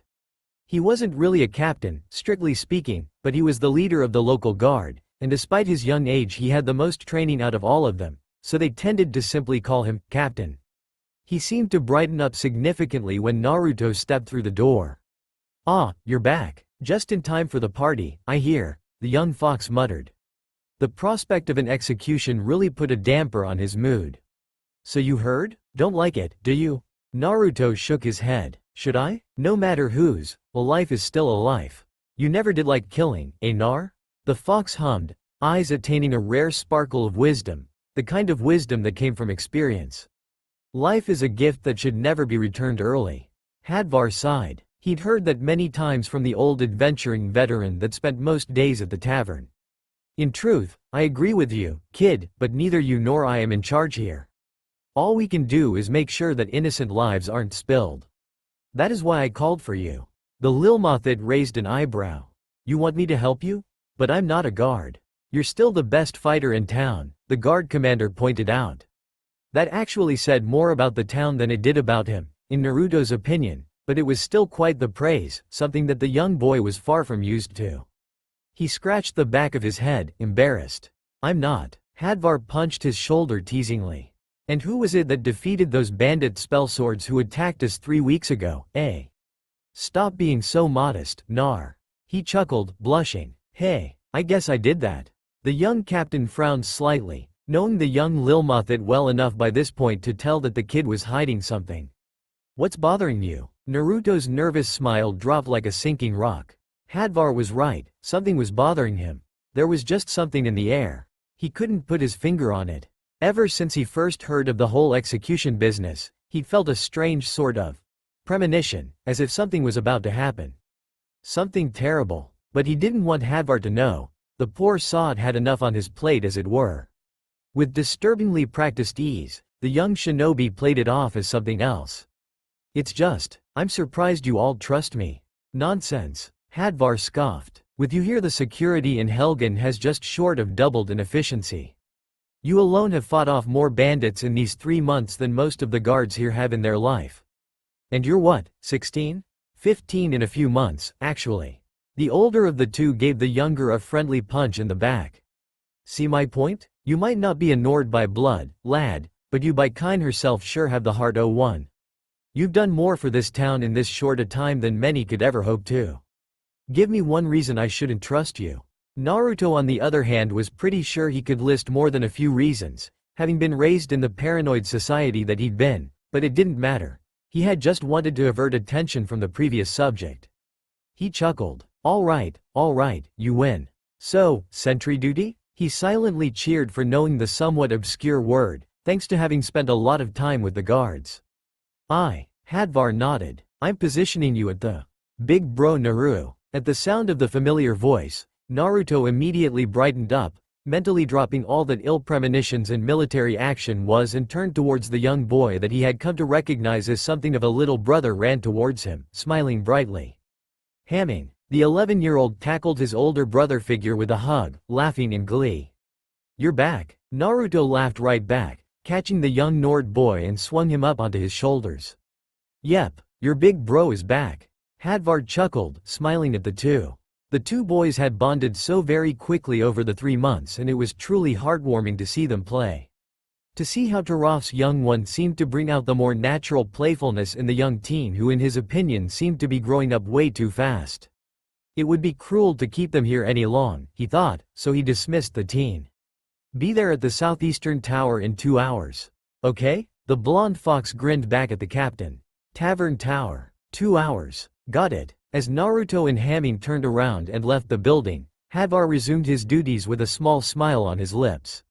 He was a busy man who had a lot of business to do, but now that the young straggler was back in the village, he couldn't help but feel as if the clouds had parted somewhat. "So big bro, did you fight any bears this time? Did you see any Spriggans? Were you attacked by bandits? Who did you have to hunt down? Huh? Tell me. Naruto laughed softly at the young boy's antics as he sat high up on his shoulders. It had only been a few days, but he had missed the kid. Grinning widely, he said, "Oh, did I now? You want to know?" "Yeah," Hamming exclaimed. "Of course I want to know."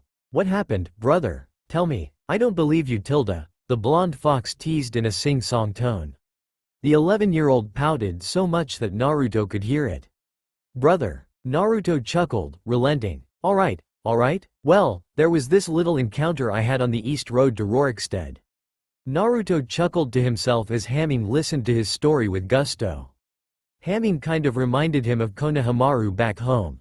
They had the same kind of feel to them, the same kind of energy that never failed to bring a smile to his face. He had even been teaching the young Nord how to throw shuriken in his spare time. When Terolf wasn't watching, obviously. His sensei would have his head if he knew that Naruto let his little cub play with lethally sharp objects like that. Not that he would ever let the little one get hurt, of course.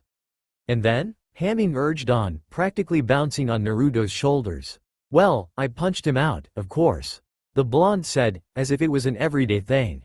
A bear? With your bare hands? Well, no. Ha! The kid exclaimed. I knew it. Not even you can take down a bear bare-handed. Actually, Naruto chuckled, before pouncing on the unsuspecting Haming with a tickle attack. I took him down bare-handed. Ha, bridge brother. Ha ha. Ha, that's lame.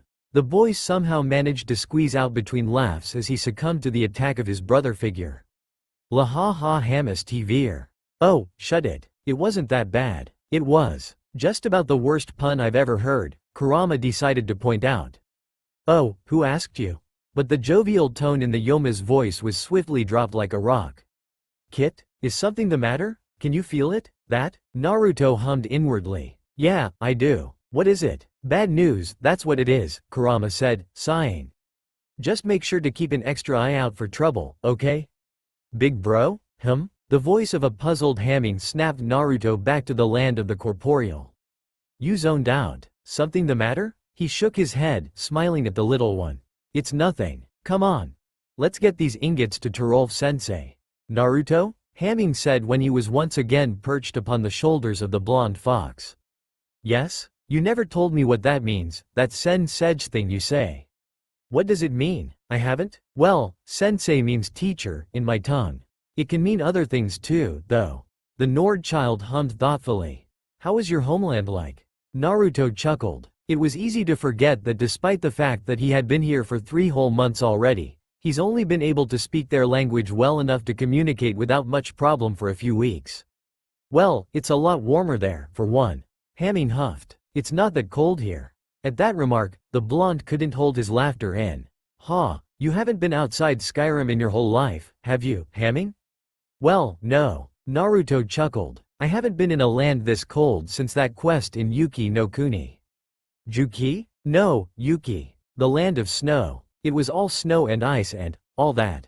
Like Winterhold? The blonde teen shrugged. Haven't been there, but yes, kind of like Winterhold, frozen and cold and stuff. I'd take the warm, lush forests of High no Kuni over Yuki any day. You really miss your home, don't you? Haming said, suddenly very solemn. Naruto hummed, as to say yes. Sensing the little one's growing distress, he was quick to reassure the boy. Don't you worry, I still don't even know how to get back in the first place. You're gonna be stuck with me for a while. Not true, the boy accused, not cheered up in the least. You're going to leave. You said you're leaving for the Mages College in 2 weeks. Ah, that's true, the older admitted. But I'm hardly joining them, I just need their help to find my way home. But Haming just kept on muttering, you're leaving. Any reply that he would have conjured was drowned out by a very familiar shout. Hey, look who's back. It was Terolf, ever upbeat, standing by his burning forge.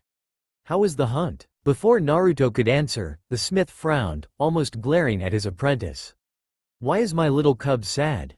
Naruto made a few pacifying gestures, his face clearly betraying the fact that Terolf was scaring him shitless. The smith was quite the papa bear when it came to his dear little cub. He's just being sad about me leaving. Terolf softened considerably in the blink of an eye and scooped up his son, giving him a noogie. Don't be a moron, son. It's not like he won't visit us? Right? The blonde grinned. Of course I will. I'd be mad not to.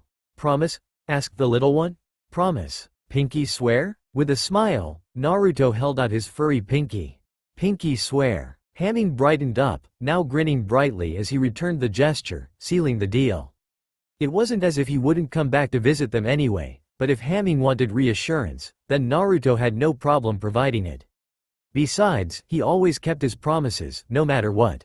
But Naru, I can't see why you would want to go to those wizards. Those mages are nothing but trouble, I hear, Terolf said. You keep telling me that, sensei, Naruto replied. But things like this, the whole world crossing thing aren't natural. If anyone would know about it, it would be the mages. I need to get home, Terolf. I know, the man admitted with a sigh. I know, I just don't trust those bloody magicians. What they do, it just ain't natural. And so is not world hopping. Terolf smirked, chuckling at his apprentice's still lacking and quite broken language. You're right. But the wizards are fancy folk with fancy words, and you ain't gonna impress them with that tongue of yours. Naruto pouted. I'm getting better. That you are, lad. That you are, at a surprising rate, too, the smith agreed. But you ain't gonna get much better in this little bump in the road. A bump in the road with a wall, the teen remarked. A bump in the road with a mighty wall, indeed. Anyway, little kid, I happen to have had a bit of a talk with a good colleague in Whiterun. Oh? Who? Terolf grinned widely, puffing up his chest as if boasting of having clubbed it trolled to death with a piece of firewood. Why, Yorland Greymane himself. Naruto's eyes widened. Yorland Greymane he had heard of. Was hard not to, having lived with a smith for 3 months. You mean the best smith in Skyrim, that Yorland? What did he say? The smith chuckled yet again, enjoying the way he was dragging it out. It was always amusing. Incidentally, I showed him some of your creations. Parabolic ears perked up. The young shinobi was hooked. Really? What did he say? Chuckling, Terolf ruffled the teen's mane. He was quite impressed, I'd say. With good reason, too. Wanted to teach you a thing or two himself, he did. So what do you say? You gonna bite? Naruto couldn't do much but doing a rather impressive imitation of a fish. Yorland Greymane, the Yorland Greymane had been impressed by him. Wanted to teach him steelwork. Personally, the situation was just unreal. Would this mean that he would be allowed to work at the Skyforge? Oh, he'd heard of the Skyforge, all right. It was legendary. The bards even sang songs about the ancient Eagle Forge every now and then at the inn. For any smith, even a budding one such as himself, it was a dream coming true. But Haming's voice cut through his flabbergasted mind. You're making him leave sooner. Meanie dad. Oh, don't be an idiot, son, said the smith, lightly bonking the little one on the head. Naru here wants to get home. Can you blame him for that? Haming muttered. Well, no, but. And, the companions travel a lot, Terolf explained and once again turned to address Naruto. That means they hear a lot. You're looking for information, so I'd say you should start with them. Naruto nodded, before frowning. You think they'll let me in? That earned him a chop over the head. I know that you've got a brain in that skull of yours. Use it for once. Terolf sighed while the young teen nursed his now aching head. Yorland is more or less the smith of the companions. If you were to be his pupil, their doors would be open. By sure, I wouldn't be surprised if they'd invite you to join, with your battle prowess. Naruto blushed, scratching the back of his head. I'll think about it. Anyway, I'll go store away the medals. Hadvar asked me to stand sentry at the tavern tower during the execution, so I need to hurry. Well, what are you waiting for, then? Get a move on. Chuckling, the blonde fox started walking to the barn to load off his burden, but stopped as little Haming once again called out for him. Big brother. Naruto turned around, meeting the intense, glaring gaze of the young Nord. We'll play later, got it? Naruto chuckled. Got it. And with that, the young Lilmothiit walked off. It would seem that he had a lot to think about. Fire. Wherever he looked, fire, overwhelming, devouring. Murderous, hungry fire. A constant. He was running, praying that the weight on his back was still all right. How could everything have gone so wrong so fast? How long had it been? Not half an hour ago, he'd still been standing on his tower summit, doing some katas to pass the time. It felt like a lifetime had passed since. When the imperial caravan of fugitives had arrived 20 minutes prior, Naruto had been astounded by the sight. Never before had he seen such a massive gathering of the Cyrodiilic samurai. At least, that's what the shinobi saw them as, since their purpose was similar enough. The caravan was grand enough, but in the end its purpose still disturbed the boy. He understood the reasons for the mass execution, as well as its importance, but he still couldn't bring himself to stand behind it as a supporter. Perhaps he should follow his sensei's advice and try to join the companions after all. They were mercenaries without any affiliation other than to themselves, which was quite alluring, for he had no intention to take sides in a war that wasn't his to fight. He doubted the conflict would be over with the death of Ulfuric, the rebel leader. This execution would only make him a martyr to them, strengthening their resolve to fight. No, this wasn't something he wanted to be a part of, so joining an openly unaffiliated guild like the Companions did seem to be for the best. That wasn't something without its drawbacks either, though. Naruto felt certain apprehension regarding the idea of joining a guild, especially one as tightly knit as the Companions. After all, he was searching for a way home, to leave this world for an entirely different one, and he wasn't sure that he'd actually be able to return here again, despite what he'd told Terolf and Hamming. Oh, he'd try, by all means. He'd do his best, he'd promised to, but if it was impossible, it was impossible, and tying more bonds than he already had could become problematic. Naruto sighed to himself. When had he become so detached? It wasn't like him. Connecting with people was in his nature. Why was he trying to deny it? This whole business had really shaken him up, it seemed. No, he'd keep following his instincts. Sure, they were kinda the reason he was in this mess in the first place, but to be honest, he wasn't entirely sure that this was a bad thing after all. True, he'd been pulled away from his home and everybody he'd ever known, at least apart from Kurama, and he'd kinda been put through a forced racial switch, but on the other hand, if all of that hadn't happened, he would never had come to Helgen, and he'd grown very fond of the tiny little community. With a wall. A tiny little community with a wall. Can't forget the wall. As the carts began to roll in, Naruto let his gaze wander over them, doing his best to remain neutral, but his attempts were steadily failing. So many people, just being shipped along to meet the axe, like cattle. It made him queasy just thinking about it. Why did Hadvar have to sign him up for this again? Right, strongest in the village, reliable and all that. Why did they have to make such a spectacle about it, anyway? Had it been in the elemental nations, they would simply have sent an assassin to deal with Ulfuric. Swift and clean, and no needless spectacle. On that thought, wasn't there a guild of assassins here, anyway? The Dank Brothers or whatever they called themselves. Why hadn't anybody thought of hiring them to take out the rebel leader? Probably because they were Nords, he figured, and their code of honor could rival that of the Samurai of Iron. Stupid Nords and their stupid Bushido, the blonde muttered to himself as the many carts kept rolling in, settling at the large courtyard that usually was their town square, bustling with market stalls. The usually merry place was now reduced to naught but a sight of death and despair. How poetic. Fuck off, Kurama. The Yoma snickered. Really? He would have shuddered at the implication, but he was growing used to Kurama's antics by this point. No. Go away. Can't. The teasing tone made the edge of Naruto's lips twitch upwards. While his methods were a bit unusual, Kurama did tend to at least try to cheer him up when he was down, in his own way. He still wasn't sure why the big oaf started caring, but it was definitely better than his, "Rawr. I'll devour you and all that you hold dear," attitude that he so stubbornly persisted with before. It was then that he noticed something was off. The last cart of the caravan was now in sight, which granted him a small sliver of relief, but its occupants were unique, and it wasn't just because one of them was Ulfuric himself, although he certainly called upon his attention as well. Of all of the fugitives, the rebel leader was the only one who was gagged. Not that strange, if they wanted to keep him from shouting out some order to hiding troops, but anyone could do that, so why wasn't everyone gagged, then? Besides, why did they only tie the soldiers' hands up? Flimsy. Flimsy and downright retarded. Those bounds wouldn't hold a shinobi down for 2 seconds. However, it wasn't Ulfuric or the flimsy bounds that had really caught his attention. No, it was the single non-Nord of all of the fugitives in the entire caravan. She was a Khajiit woman with a coat as white as snow, her hair in long, thick braids, reaching down to the base of her tail. The cart was too far away for him to see any details, but he could feel hints of an almost regal aura, one that seemed broken and replaced with jaded bitterness. Unlike the Stormcloak soldiers, her hands were actually tied behind her back, and not with ropes, but chains. There were several elves of the faction he'd come to know as the Thalmors circling the cart, but they didn't seem to be guarding Ulfuric, but rather the Khajiit. Why was she deemed to be such a threat, and why was she even tossed among the Stormcloaks?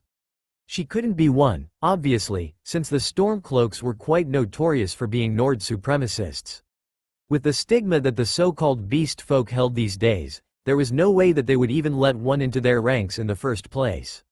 Hell, the Khajiit usually weren't even allowed into the cities. Something just wasn't right here. The grogginess lingered as the comfortable drowsiness seemed to be in no rush letting go of her mind. Frankly, she didn't want to wake up, not really. The foggy blanket of almost sleep was so much more nice and simple than the harsh and so frustratingly complicated fangs of the waking world. But no, her so-called brothers in binds would not let her, as they'd much rather try and converse. Humans. At least one of them was gagged, one less voice to bug her. Nords they were, her companions on the cart. Not the friendliest of folk, especially not towards outlanders such as her, so the politeness of the blonde one was a surprise. She supposed that race mattered but little when facing the gallows, in the end. The blonde Stormcloak was at least somewhat decent company, if a bit too philosophical for her liking. Oh, she could appreciate the occasional bit of poetry, but she found little to be poetical about when heading to the headsman's block. The Nord in rags was not nearly as calm, no. He was panicky, even. Horse thief. Hey. Tamriel held no mercy for those that would steal a horse, just like it held no place for people like her. The animal thief kept insisting that the two of them shouldn't be there, trussed up on a cart with the Stormcloaks, heading towards the chopping block. Ha, what a joke. Shouldn't be. How cute. The Legion didn't care about any should-s or shouldn't-s, only what was and wasn't. The world was a cold, hard place with no place for any idealistic should-be-s. The gloomy young Khajiit inspected what she could see of her binds. Flimsy, at best. She could pick a lock of this level in half a moment. If she had any picks, that is. She would use her claws, but her tail didn't really have them, and with her hands restricted like this. A faint sliver of blue light darted across the surface of the chains. Che. Enchanted. To restrain her magic, no doubt, and with 4 Thalmor Justiciars watching her every move and only minimal cover nearby. Things were looking very bleak for the renowned ghost, indeed. She couldn't help but let out a low growl. All of this, and in the end, that bastard she once called a brother would go free. Of course he would. That magnificent bastard of a traitor always did. She sighed, resigning herself to just observe the walls around them. End of the line, it seemed. End of the ghost story. But perhaps this was for the best, in the end. I thought cats weren't allowed into the cities? The horse thief's words cut through her thoughts, snapping her attention to the conversationalists. She snorted at him. This one is on the way to the chopping block. What would such silly things matter?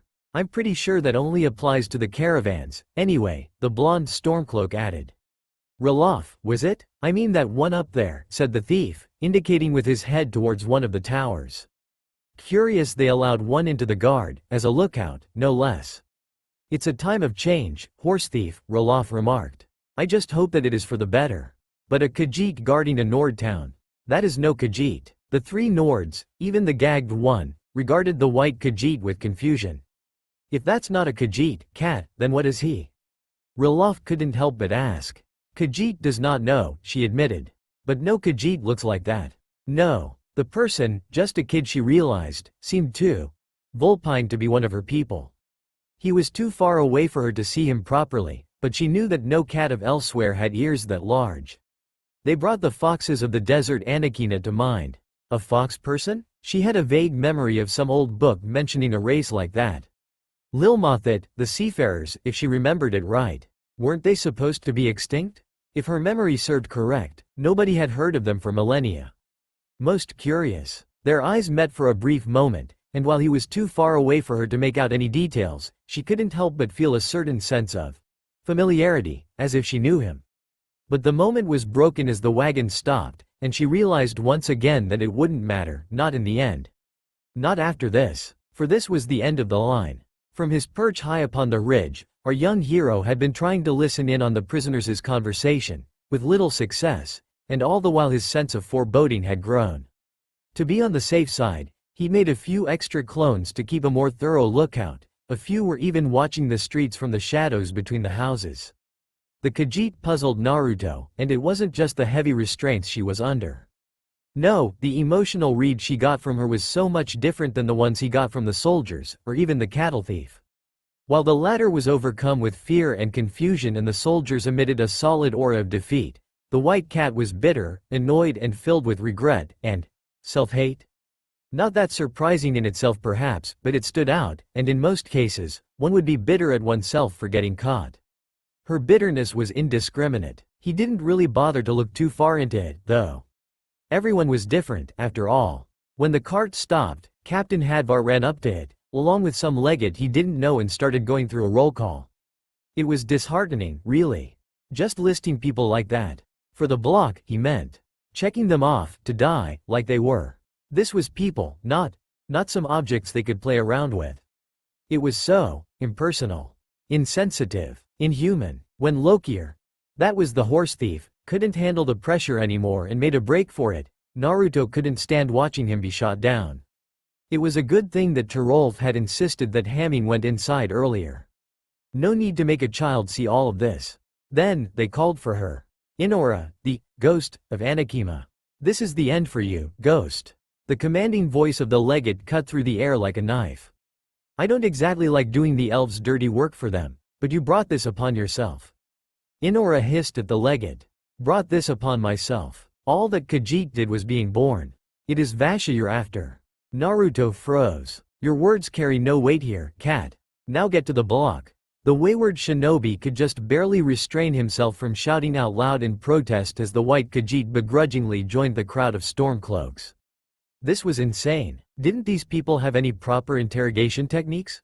That Khajiit, Inora, was telling the truth. There had been no lie.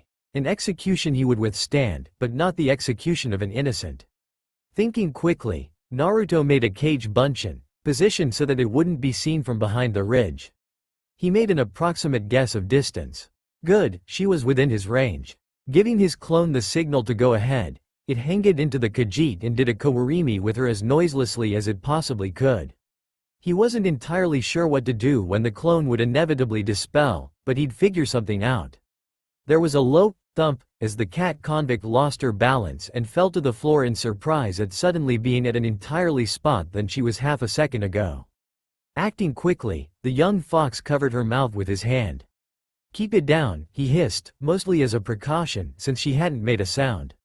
I'm trying to save you. Inora narrowed her eyes. She was not swift to trust, by any meaning of the word, but she was at a clear disadvantage here, in this strange young. Whatever he was had apparently at least saved her from a more immediate danger with whatever it was he did, but if she was this quick to trust, she'd been dead a long time ago. The boy uncovered her mouth, allowing her to speak. And why would you save this one? His answer was simple. You didn't lie. The fugitive raised an eyebrow. You would trust a criminal above men of the law? The truth is the truth, no matter who. Kit, incoming. Naruto froze at the warning, shooting back up in position. Kurama barely had time to utter those words before the memory of a dispelling clone had hit him. A great shadow was approaching from the Jural Mountains, from the sky, no less. The young Lilmothiit couldn't help but feel a moment of déjà vu, as if he should know what it was. That's Alduin, Kit, the older fox supplied, before grumbling to himself. Just got back and I have to see his ugly snout again? Fucking irresponsible lizard bastard. What do you mean? Run, Kit. Just run. You can't fight that thing. As we are right now, we don't have a snowflake's chance in hell. The young teen grit his teeth. Time to sound the alarm. If they couldn't fight it, then they'd have to evacuate, and fast. He channeled chakra to his voice box to make sure that he would be heard. Incoming. Dragon approaching from the southeast. All action stopped below. Tirolf turned up to give him an incredulous stare. Have you had too much drink, boy? As if to prove him wrong, the black harbinger of destruction let a thundering roar echo across the sky. Naruto grimaced. He's getting closer. We need to evacuate. Now, sweet Mother Mara. Gasped a guard on a neighboring tower. It is a dragon. Everyone, we gotta. He couldn't even finish his sentence as Alduin, devourer of worlds, landed upon the very tower he stood upon, crushing the poor guard dead. The sky itself darkened, storm clouds circling overhead as if they were in the middle of a cyclone. Fire started falling down from the heavens like rain, crushing and burning anything unfortunate enough to get in its way. All in the span of a few seconds. Inora managed to stand up, her hands still bound. The black dragon turned his head to the two youngsters, and for a horrifying moment, their gazes met, and the dragon smirked and were unsure how, but somehow, they just glared back at the Black Harbinger and they could feel something stir within. Then the moment was over, and Naruto finally found his voice again. Move. Everything seemed to blur together after that point, leaving only vague impressions behind with only a few moments of agonizing clarity. Flames devouring everything in sight, the screams of panic and agony that seemed to come from everywhere at once, the desperate yells from the soldiers, the frantic orders from the officers and the overwhelming feeling of hopelessness. It was just as devouring as the flames around them, eating away on their already low morale, leaving only one thought left in Naruto's already quite battered mind. Why? Why did this have to happen? Why Helgen? Why now? Why Helgen? Why did these things always happen to him? He remembered setting Inora free from her bonds before looking for the people he had begun to think of his family, only to see Lara being pierced through the chest by dragon claws. When he found Hamming and Terolf, the latter was shielding the former with his own body from lethal dragonfire. Feeling numb, Naruto had managed to grab Hamming and get out of there. The keep had an escape route he knew, and for now, getting Hamming out of this flaming inferno alive was all that mattered. Inside, he encountered Inora again, along with Hadvar, and Naruto felt relief, knowing they were still alive. Stormcloaks and Imperials alike were littering the tunnel, both alive and dead, and Naruto remembers fighting his way through. Who his opponents were wasn't clear, he just wanted to get away, to get Hamming away. To keep his Tuto alive. Hamming wanted to fight too, and Naruto remembers a feeling of panic. He couldn't let him fight, Hamming wasn't yet strong enough. There had been an argument, but he couldn't remember the details. Inora had kept her head cool and mediated. Hamming had folded. He remembers feeling relief and gratitude. It had been a hunt from that point, he realized. He and Inora, they had been two predators stalking through the cave, and the hostile humans their prey. It made him queasy just thinking about it. They had struck from above, killing everything in their path just to clear the way to the exit. Sure, they had survived, but killing never came easy to him. Oh, he'd grown used to it, but what really frightened him was how naturally it had come to him at that moment. In a way, it just served to further hammer down the fact that he wasn't human anymore. It was horrifyingly tempting to call himself a monster, but Kurama had more or less beaten the notion out of him.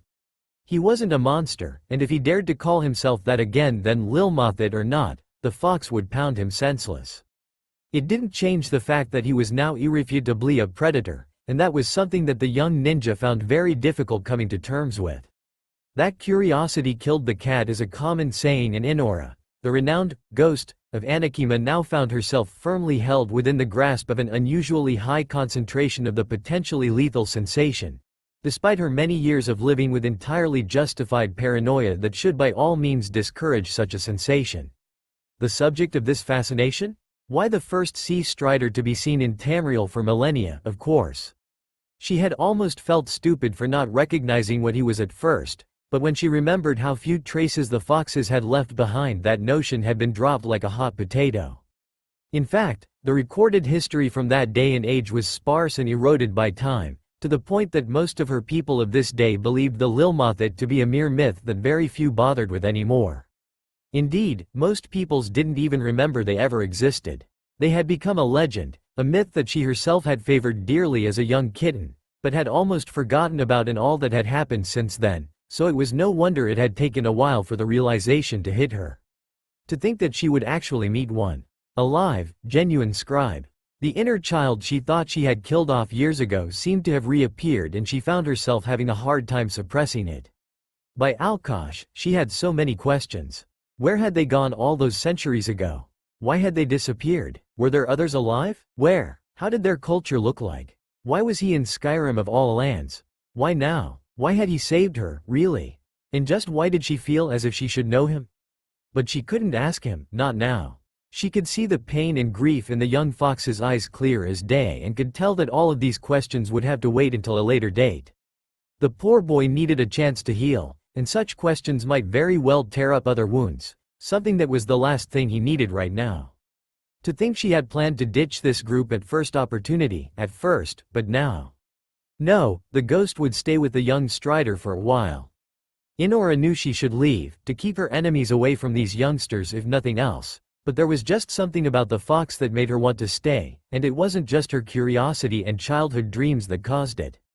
The blonde teen just had this strange feeling about him that just made her want to follow him, despite all that her experience told her.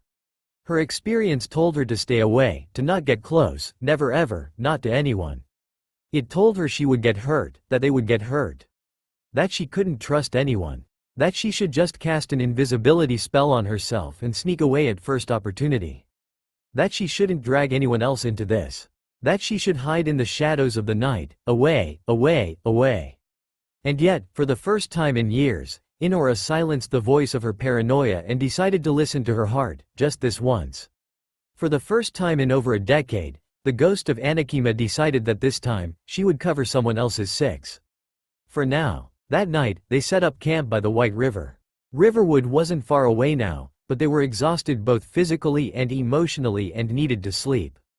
Inora was best off, unsurprisingly since she hadn't lost anyone close in the chaos, and was already asleep. Hadvar was fast asleep as well, though his sleep was fitful, tossing this way and that. Naruto had already woken him up once, but the nightmares persisted. The poor officer had lost all of his men that day, and if the young shinobi had had any drug for dreamless sleep, he would have gladly shared a dose. Not to mention that he would have given little Hamming one. The poor child was suffering from a pretty bad case of survivor's guilt and kept seeing the burning body of his father whenever he closed his eyes.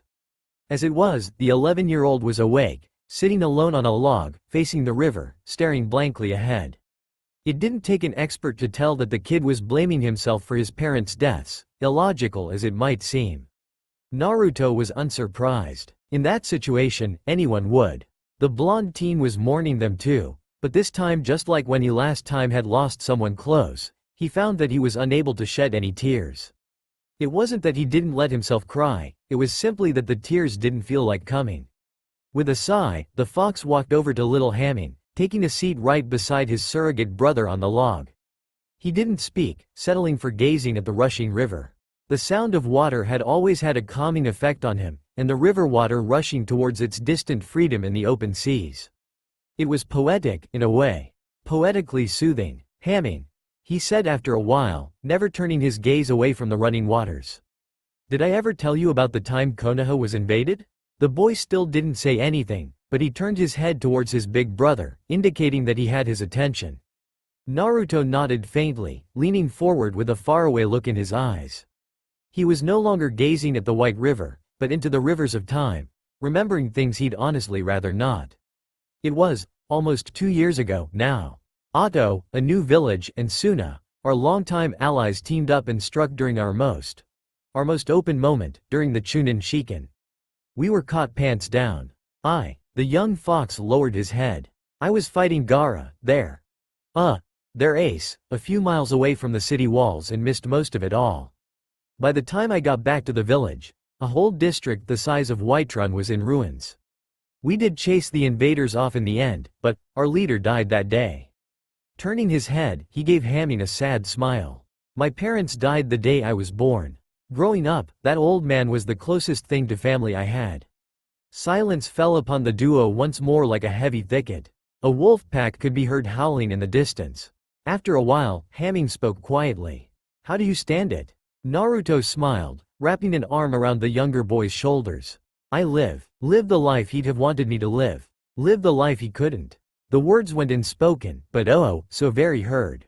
The young Nord bit his lip, shaking slightly. Naruto noticed grasped his shoulder more firmly. Let it out. Hamming's shaking got worse, but otherwise, he didn't respond. Let it out, insisted the fox. You don't need to be strong, little brother. I'm here. It's okay to cry. As if a switch had been turned on, the little Nord started hugging his brother like a lifeline, sobs racking his small form. All of his fear, his utter despair was laid bare for his brother to see, and Naruto took it all in, whispering soothing words in the little one's ear. He had no idea how long they sat there, but before he knew it, Hamming was asleep, and Naruto could feel sleep burrow its claws into him as well.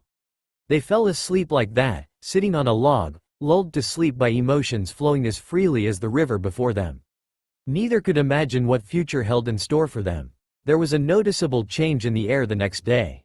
The faint smile on Naruto's lips no longer appeared to be as strained as before, and Hamming seemed to have regained a spark of life. Even if he never seemed to voluntarily stray further than a few feet away from his older brother. And while Inora's eyes had previously seemed dull and lifeless, a small spark seemed to have ignited there somewhere. It seemed, somehow, that life was still possible. Hadvar took a little longer to perk up, but the moment they stepped inside Riverwood and saw the town untouched, it was as if a great weight had lifted from his shoulders. No dragon had attacked his hometown. Well, so far, at least. They weren't naive enough to believe that it would never happen, but at least now they could make sure they'd be prepared if and when it would strike. The ragtag quartet stayed with Hadvar's uncle Alvor and his family for the day. After Hadvar had told them what happened, Alvor and his family were quick to offer the small party a place to stay for as long as they wished.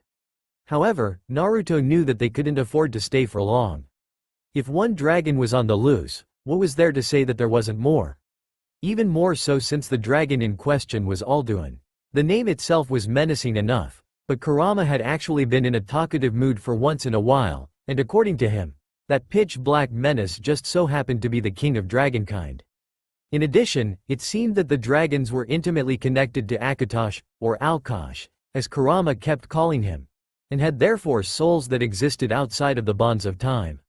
This would supposedly mean that they could come back to life, truly come back to life, with the right means. There was no doubt that if there was anyone who had those means at their disposal, that someone would be Alduin. In conclusion, dragons were returning full force, and Naruto felt that the very damn least he could do was to warn people of the coming danger. The young man had intended to head to Whiterun anyway, and this simply gave him one more reason to do so. Despite all this, alerting Whiterun was not quite at the forefront of his mind at this time. The whole Helgen incident had not only torn up new wounds, but had also dragged up certain issues that he'd honestly been trying to avoid for a rather long time now. Home. He'd just lost one, but what about his other home? What of his real home? What about Konoha? Sure, his training trip wasn't even supposed to be over yet since less than 2 years had passed so far, but now that he had been forcibly blocked off for an unspecified time, the distance became that much more apparent. Tirolf and his family had given him a new home in Helgen, and it had helped him greatly to cope with his unexpected isolation, but now that that new home had been burned to the ground, there wasn't much left to shield him from the pain of being cut off. He missed home, so very, very much. He missed his friends, his old streets, he missed his old sensei. All three of them. He missed his team, Sasuke. Well, that damn bastard mucking it all up didn't exactly make it better, did he? Although, he supposed that when it really got down to it, Orochimaru was the one who really mucked it all up. They were this close to get him to open up properly, and then. Funny. That had been the first time his mind had brought that bastard up in months. Perhaps getting away from it all was doing him some good, in the end. With a sigh, the young shinobi stood up and walked outside. He really needed to clear his head, this was getting him nowhere. Meanwhile, Hamming was encountering trouble elsewhere. He had encountered 2 other children in the small village, Frodnar and Dorth, who had heard of the Helgen incident and in typical childlike curiosity, had been very eager to hear about it all. Since Dorth was Alvor's daughter, she'd heard about the refugees earlier than most, and since Hamming was the closest to their age, it was only natural that they would ask him for the full story. They were only children, little kids who couldn't even comprehend just what the now orphaned child had gone through, so how were they to understand how he felt when they begged him to tell them, begged him to reopen so very fresh, so immensely deep emotional wounds? Hamming didn't want to. He didn't want to remember the way his mother had screamed in terror as the beast had turned to her, didn't want to remember how his father smiled so sadly at him when he had shielded him from the dragon's flames, didn't want to remember the look of hopelessness on his brother's face when he couldn't do anything to stop it all. Didn't want to remember at all. But who could blame Dorth and Frodnar for being curious? They were children. Curiosity was in their nature, and when word was out about an actual, live dragon, what child wouldn't want to hear the story? Better yet, from someone who had been there. To them, it was awesome. Fantastic. Cool. A story. Unreal. How could they comprehend the pain? The terror and despair? They were just kids. And so, they kept asking him. Did it breathe fire? Did it have big teeth? What about its claws? How big was it? Did it fly? Did it breathe fire? It was then that a furry hand grasped his shoulder, but not the one he was used to. Not his brother. It was the cat, Inora. She gave him a small, sympathetic smile and just told him that his brother was in the study. With a weak but grateful smile he ran off, seeking his brother's soothing presence. He wouldn't disturb, his brother was busy, but right now, he needed familiarity more than anything. Behind him, Inora smiled to herself as she began to tell the kids a rather heavily edited version of the events that occurred the previous day, much to the joy of the little ones. She wasn't usually this friendly with people, but she'd always had a soft spot for kids. She barely had time to finish her tale before Hamming rushed out again, panic shining painfully bright in his eyes. He's gone. I can't find him. Not all effects from Naruto's turning were even nearly as obvious as his more cosmetic changes. Some were much more subtle. Perhaps the most prominent of these was that he no longer had a headache. It wasn't something he had been actively aware that he had in the first place, but now that it was gone, he couldn't remember a time he hadn't had it there, pulsing in the background. As with everything else, there was a good reason for this. Like Kurama had been saying from the very start, Naruto's mind had been hardwired for the body of a Lilmothiit from the very day he'd first been conceived. In layman's terms, this meant that he'd had the brain of a Lilmothiit while the rest of his body had been that of a human. This had naturally led to some grave motorical issues, but also to his constant headache. Why? Because his cranium was the wrong shape. Now, normally, this would have been lethal or at the very least gravely crippling, but dumb luck was something that had followed Naruto like a lost puppy throughout his entire life. Apparently, the difference in size and shape was just small enough for Naruto not to be permanently crippled, and the rest was taken care of by the ever-handy Uzumaki resilience. The final result was something of the mental equivalent of living your entire life wearing shoes just a single size too small. Not enough to permanently damage your foot, but enough to noticeably hamper your performance. And when you finally get shoes your actual size, you're going to notice the difference. Now that his cranium finally fit his brain as it should, Naruto found it much easier to focus, to see connections and to draw conclusions. His memory seemed much more easily accessible, too.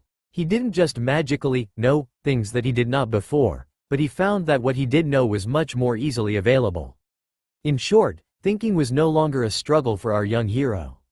He didn't really know why this was, only that he didn't have that damn headache anymore, and that was enough for him. In a situation like his, this was very much appreciated, because until the very day before, his first priority had been to find a way to get home as soon as he could, or at the very least contact his sensei, but now he found his priorities jumbled. He'd grown attached to this land, he figured.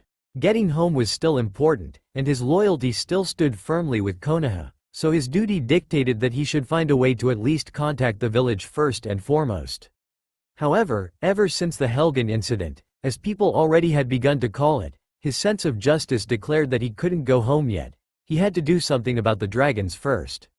But what? What could he do? What should he do? He would alert Whiterun regardless, but what afterwards? He had to contact his home, of course. That had to come first. He was a soldier, a genin, a private. He was not to make choices because it was not his place to do so.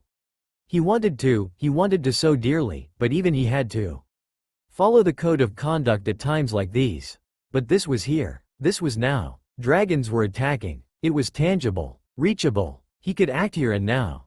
Contacting home was something abstract, and the process was something unknown, while the dragons were right in front of him, within arm's reach. Yet even so, he really needed to get a message through. It went miles against protocol to do something so drastic as fighting an invasion against an obviously superior enemy in a faraway land without at the very damn least informing his superiors. A report, a distress call, or at the very least a message just to tell them that he was still alive and relatively well as the situation at hand. But how? He'd already tried summoning the toads, but that didn't work, and all of his sealing equipment had been destroyed in the transfer. Perhaps the Kell would give him answers? One of them brought him here, so logically, another would bring him back, right? And yet, what said that he'd end up on his home world when and if he actually got hold of one? Or for that matter, his time. He knew enough about Jiku-kan theory to realize that there were way too many factors involved to just open one of those scrolls and expect to return from whence he came. Nal Sosadab Mu Fent Dal. There was more to this than he knew, he realized, and the dragons were clearly involved, but how? What exactly did they have to do with him? This whole issue was making him dizzy. The whole situation he'd somehow found himself in was simply overwhelming, and Naruto had no idea how to even begin to tackle it. As helpful as Kurama had been in matters of getting back on his feet, that damn Yoma clammed up tighter than a miser's purse whenever topics came up that actually mattered. He still knew nothing about the people he supposedly belonged to, why he was here, how the Kell had even brought him here, about the dragons, their sudden appearance, and just why the Kyuubi knew this land so well. Or for that matter, why the subject tortured the fox so. These questions just gave birth to even more questions. If he was a Lilmothiit by blood, then what of his family? His parents? Had they known? Had they been Lilmothiit as well? Could they, perhaps, maybe, possibly, somehow still be alive? Here? In Tamriel? Just maybe? Of course, that was just wishful thinking on his part, but the possibility was still there, however small. Lastly, there was the damned black dragon. Alduin. He had not failed to notice that he had spoken the same tongue as he himself seemed to know by instinct. The same tongue as the one written in runes in that ruin where this whole mess started. It seemed that the dragons and the Lilmothiit were connected somehow, but in what way? Was he supposed to feel guilty for what Alduin had done? Had his arrival in Tamriel had something to do with the dragon's sudden appearance? He prayed that that wasn't the case, but Naruto sighed. He still wasn't getting anywhere. He was lost, for the first time in his own mind. You've got a good head on you, when you decide to use it, but you've got a better heart, remember that. They ever disagree, follow your gut. Listen to your head, but always follow your gut.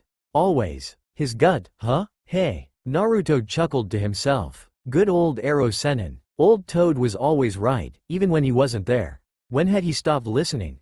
With all that had went down these last few days, he supposed his head's voice had gotten too loud. Not as difficult for it to now, he guessed, with its throat cleared out. Well, then he'd just do that, then, like he usually did. Just like he should have been doing all along. Eyes on the target, not the horizon, the teen muttered to himself, grinning slightly. Yeah, that sounded good. He'd go to Whiterun and alert the Jarl first. Then he'd contact Yorland and through him, the companion, so that he could use their information network to look for any and all information regarding the dragons and Jiku-Kan distortions. He had enough money to rent a room for him and Hamming for at least a few days until they found a better alternative. If the companion's information network didn't come up with anything, he'd give it a month or two before he'd hitch a cart up to Winterhold and contact the college. If that ended up being a dead end, well, he'd just have to figure that one out then. Long-term planning never worked out well for him anyway. On that matter, didn't Kurama say that the dragons were closely linked to Akatosh, and therefore very sensitive to fluctuations in the fabric of spacetime? Maybe if he could find a friendly dragon, that might. A piercingly strong stench of lingering smoke and decay snapped him out of his train of thought with the suddenness of a lightning bolt, making him realize in horror just where his feet had led him. He was back to the place he had fled yesterday. Helgen. The embers were still burning. Anguish gripped Naruto's heart as swiftly as a summer hailstorm, and he found himself unable to move, his previous ponderings utterly thrown to the wind. It had been out of habit, he realized.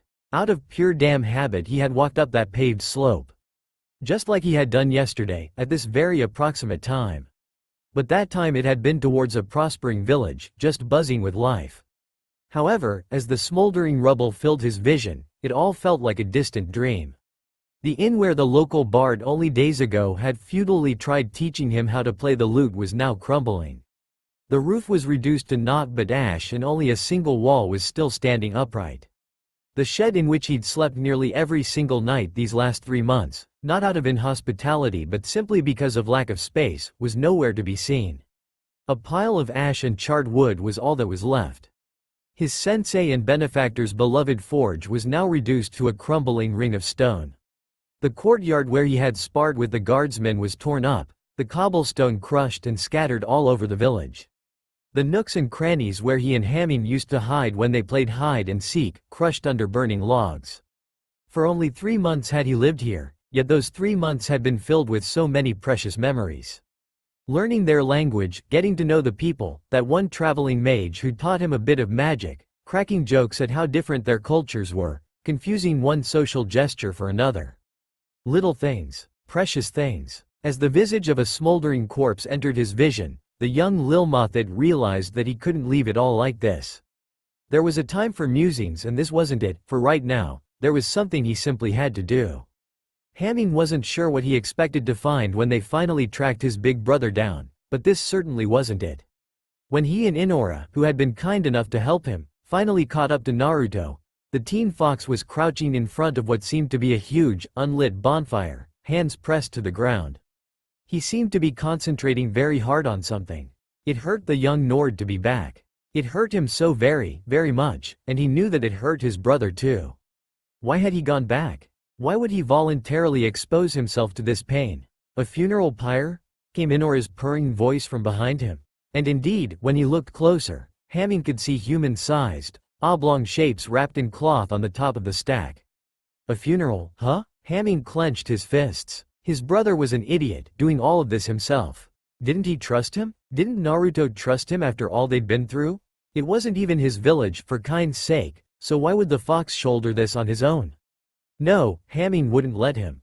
As the young Nord strode forward with determined steps, Inora stood back. The white Khajiit knew better than to interfere. This was the boy's issue to deal with.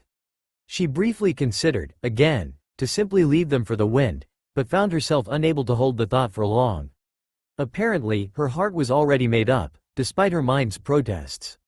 She watched with a small smile as little Hamming ran up to his brother, who had somehow conjured up a large, square slab of rock from the ground, and punched him, before hugging him tight. Soon, the wood stood alight, flames once again licking at the sky, for the second time in 2 days. However, this time was different. The flames weren't hungry. The flames didn't destroy. These were guiding flames, delivering the souls of the fallen onwards to the land of the honored dead. To Sovngarde, Inora turned away and walked out of the gates, deciding to leave the brothers alone. She had no place in this moment, so she would not even try to intrude upon it. With a sigh, she pulled out her special stash of thin moon sugar flakes and a small paper rectangle. She really needed a smoke right now. Most didn't smoke moon sugar for numerous reasons, mostly because that variant was a lot harder to come by, but this Khajiit found it worth the extra effort. It made her feel calmer, more focused, closer connected to the moons than the more traditional way of ingesting the substance ever did. She lit the small cylinder with a minor fire spell and took a deep breath. Indeed, the immunity to the annoying side effects of the normally crippling drug was likely the single perk of her condition. She ran her fingers through her unnaturally thick mane in slight frustration. That accursed mane. Yes, that accursed mane of hers, the singular source of her misfortune. If not for it, another sigh. Sure, her condition might negate the side effects of the sugar, but if not for it, she wouldn't have to smoke in the first place. She took another, deep puff, letting the mist calm her down. It wouldn't do to keep dwelling on things she couldn't change. But truly, she was weary. Much too tired of this running. She couldn't hide for long either, as her signature mane would just point her out like a bloody lighthouse. But then, had that not been why she had come to Skyrim? Because she might be able to stay unnoticed in the midst of the civil war? The chalk-white mane took a deep breath and turned around, watching the two brothers take farewell to their loved ones. It made her remember the scene she had observed last night by the White River. Alive. Yes, still alive. She was still alive, still surviving, despite the continuous efforts of that damn bag of wasted flesh she once called brother. Still alive, despite the Thalmor nearly succeeding in getting her executed. Still alive, still surviving. The mane that should not be was still alive. The ghost was not yet exorcised. That thought brought her hope, something she hadn't felt in years. She still couldn't put her finger on it, but somehow, through some means, in the minuscule time that had passed since they had first met, that odd fox had sparked up that light within her that she long thought dead. Life. Inora felt alive again. Somehow, she felt like she could actually live again. Logic still stated that she should ditch the two brothers for the wind, to keep them away from her personal demons, and that fox seemed to have enough problems as it was, and yet she couldn't. Some part of her heart had found a beacon of hope in the blonde Lilmothiit, and the rest of it wanted her to follow that beacon. The why was unclear, but Inora would find it. Eventually. Somehow. After all, Inora always found what she was looking for. She could only hope that the civil war and her illusion skills was enough to keep him and Hamming away from the danger zone until then. To the faint glow of dying embers and the dancing auroras above, the mismatched trio left Helgen, each with a new sense of determination in their hearts. Inora had found a source of hope, even if she wasn't quite certain of the why, but it did make her want to start fighting again. She felt a calling here, in Skyrim, in a certain fox in particular, and Thalmor or elsewhere be damned, she'd follow that call. Hamming swore that he'd grow stronger. Much stronger. He refused to be a burden to his brother anymore. Naruto had finally found the determination he was renowned for again. He promised, on his honor, on his dream of being Hokage, that as long as he was still breathing, he'd stop Alduin, repercussions be damned. Helgen would not be repeated. Not if he had anything to say about it. And then there was Kurama. He had finally found a survivor of the one clan that had been closest to him, after all this time, in his jailer ironically enough, and there was just no way he'd let him die anytime soon. But then, he'd already made that decision the moment Naruto had touched that Elder Scroll. Behind them, illuminated only by the dying embers of the grand funeral pyre, there stood a small square rock.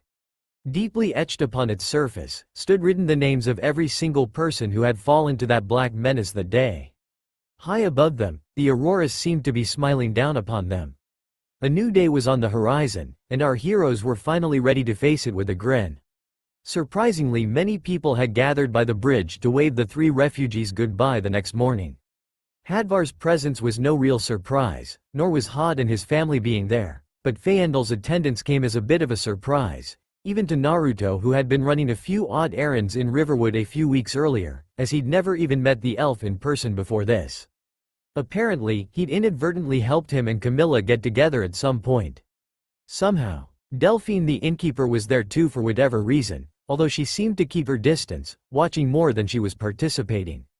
In addition, the kids of the village were all there too, to say goodbye to the awesome white cat, who'd told them exciting stories, and the cool yellow bunny, who'd played games with them.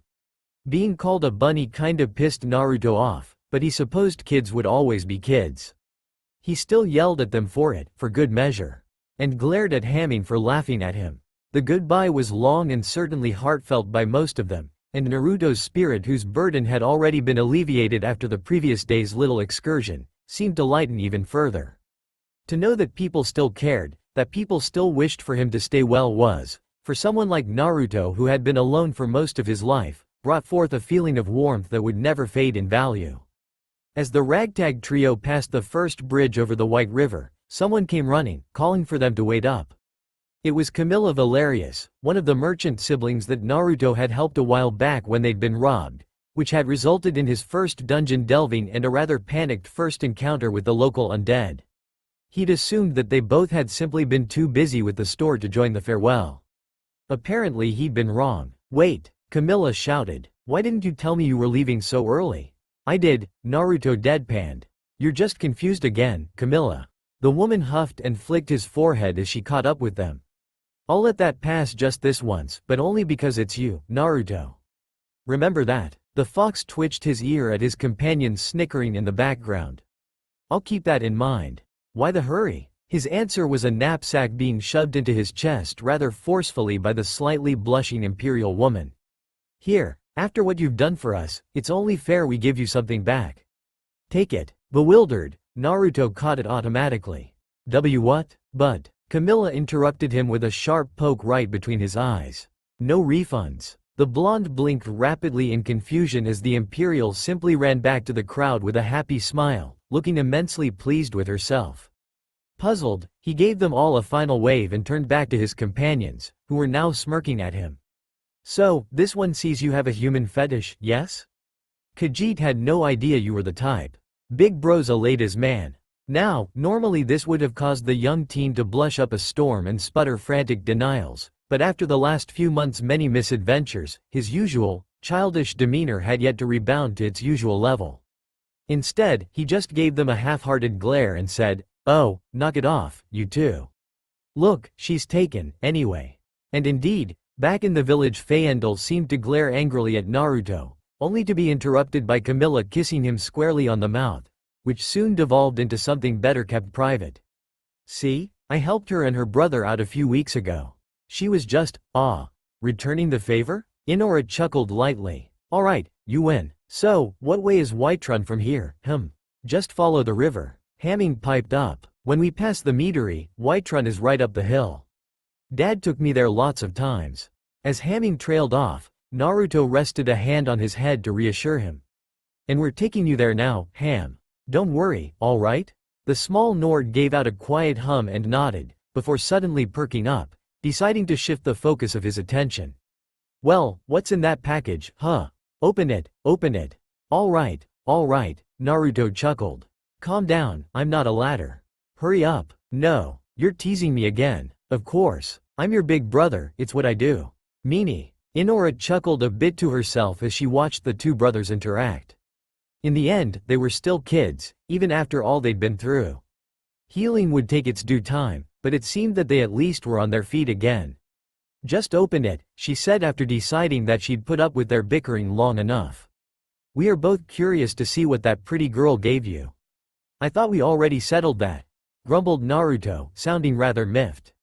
Alright, fine, let's see here. Within the knapsack there were two objects, wrapped neatly in linen cloth. Naruto unwrapped the larger one to reveal a large dagger, about the size of his forearm. It was of traditional orcish standard. Single edge, well balanced, sturdy and good for close combat. It also had a strong, magical sheen to it. Inora whistled and picked it up to take a closer look. The orcs really know what they are doing. She flicked the blade lightly. Ooh, enchanted too. Fancy that. I know. Frost enchantment, Naruto said and swiped the dagger from her hands and handed it to Hamming, much to the boy's surprise. The fox just smiled at the little one. I fight better with my fists, and Catty here has her arrows. I don't like it if one of us is unarmed. Hamming looked up at his brother with wide eyes, clutching the dagger tightly, before hopping up and giving Naruto a tight hug. I'll take good care of it. Promise. Naruto chuckled and fished out the second object from the bag and threaded it around his neck. It was a small, very fine whetstone in green and bluish gray, with the emblem of Kynareth carved into one side. Practical and beautiful, just like the Nords preferred. The stone tingled gently against the green crystal that of the Shodem's necklace, which was the one and only thing that had managed to survive his interworld journey. Inora raised an eyebrow at the older boy's actions. Fox. You are a pickpocket, yes? The boy froze at the implication and growled low as he slowly turned to face his feline companion. What makes you say that? You have very quick hands, said the cat with a shrug. And then there is your taste for jewelry. And do not think Khajiit failed to notice the way you moved when we fled through the tunnels, or the speed at which you eat. You move like a thief, Sea Strider. You have lived on the streets, yes? Naruto gave her a sharp glare. There were few things he disliked as intensely as being reminded of those years of his life, but he would not deny it. He hated lying more than he did remembering. I have not stolen a thing in years, he grumbled quietly, mostly to himself, but still just loud enough for his companions to hear him. They kicked me out, what was I to do? He punted a pebble in irritation. Not proud of it, but had to live somehow. Tried to get a job first, of course. Not like anyone would hire me. Pretended I wasn't there. Why would they even consider it? So yes, I stole. Had to. Didn't want to, but I had to. Had to learn to dodge the damn police, too, of course. Damn those red fans. Course I. Naru. The young teen snapped out of his rant to see two rather worried pair of eyes, although one appeared more puzzled than anything. Inora spoke up. You were rambling. We could not understand you. You switched to Japanese again. Right, said Naruto rather awkwardly. It's just, I don't like to remember that time. Sorry about that. No, this one is sorry for bringing it up, countered the cat. We all have memories we would rather not remember. Khajiit should not have reminded you. Naruto gently patted little Hamming's head and gave Inora a small and rather sad smile. Yeah, we do, don't we? A rather uncomfortable silence fell upon the small group after that, leaving each of the members to their own thoughts. When the trio had just passed the old meadery, their respective thoughts were broken by a loud commotion. Up ahead, at the Pelagia farm neighboring the meadery, there stood a large humanoid figure which Naruto had come to know as a giant, something he had learned the hard way to avoid. It was fighting three smaller figures, who seemed to be anything but fresh. It didn't take an expert to tell that if they didn't do anything, those three would likely perish. Inora said something about staying out of it, but the brothers didn't so much as hear her. They were too scarred by this point to stand idly by when someone was in danger right in front of them. They didn't think, their bodies acted before they could do so. Hamming gripped his new dagger and rushed in at the very same moment Naruto let a kunai fly, using the caged kunai bunshin to make the one into a hailstorm of flying blades. The knives found their intended target, but the giant's hide was much too thick for the small blades to do much more than give the thing a few shallow flesh wounds, something that merely enraged the creature. However, the moment it took to turn around to face its new attacker was enough to let Hamming slip in beneath the creature and deliver a surprisingly solid stab at its ankle, which, while shallow in itself, was enough for the giant to wobble thanks to the frost enchantment. Just as it was about to regain its balance, Naruto was already there and ready with the Rasengan in hand and drilled the swirling ball of death straight into its abdomen. The giant fell. It had only taken a few short moments. It was only then that the two realized just what exactly they had just done. Little Hamming was terrified of the three now very baffled warriors and hid behind his big brother, while Naruto realized he'd just fucked up. The warriors had been right in the trajectory line for his hail of kunai. He quickly bowed to the three warriors apologetically. "Kuso. Sorry, please tell me I didn't hit any of you." The only male of the Nord trio, a rather sturdy-looking, heavily armored but quite friendly-looking guy glanced down on the unarmored spot on his left arm, where a knife was solidly lodged into his triceps, before rather non-committedly pulling it out with his right and tossing it away. "Nah, we're fine. You guys saved our asses," a second voice piped up. It was a young woman, likely in her early 20s, clad in studded leather armor. She was quite muddy and looked like she had been knocked prone before the two boys got involved. "We got careless," said the Nordman. "Not enough challenging prey lately. Seems we've gotten too rusty. Name's Farkas, by the way. This is, heads up." The third voice had barely sounded when a loud rumbling ensued. Against expectations, the giant had survived the energy drill to the stomach and was now aiming to continue its onslaught with a vengeance. Naruto brought up his fists and the rest brandished their weapons, only for an arrow to pierce right through the giant's left eye. The mud-covered woman guffawed. "And that's why you always have an archer in your party." "Or two," added Farkas, who saw the second arrow, whose point could be seen protruding from the right eye, having pierced the head from the opposite side. Once again, the giant fell. It didn't get up after that. Getting up with two arrows through your skull is not exactly the easiest task out there. For a moment, the green eyes of a redhead Nord met the yellow ones of a white-furred Khajiit. "Nice aim." Likewise. Thus, instant friendship was formed. "We thank you, strangers," said the redhead, shifting her attention to the group at large. Her tone suggested that she was used to taking command. "I am Ayla the Huntress. You've already met Farkas and Ria. Who are you, and what brings you here?" "Name's Naruto. Little one's Hamming and the cat over there's Inora." "Really sorry about that knife, Farkas. I wasn't thinking straight," said Nord, just waved it off. "I'm fine, really. I heal quick." "Nice throwing arm there, though." "We are refugees from Helgen," Inora provided, knowing that it was still a sore subject for the two boys. "This one is afraid our nerves are still quite on the edge after the attack." "So it's true, then," said Ayla. "Helgen, torched to the ground by a dragon." "Not just any dragon," said Naruto. "Alduin. We barely got out alive." Inora raised an eyebrow. Once again, the scribe had surprised her. She had not expected him to be able to talk about the event so easily this soon. That boy was stronger than she thought. She spotted Hamming hugging his big brother's leg for comfort, an action which put a very slight, sad smile on her face. Then again, she supposed that as older brother, he had to be. "Wow," said Ria. "Sorry for bringing up fresh wounds like that." "No, it's all right," Naruto sighed. "We may have lost a lot, but moping around won't do any good. This is just the beginning, I can feel it." "Yes, it appears the situation is more dire than we thought, if it's true that Alduin is involved," said Ayla.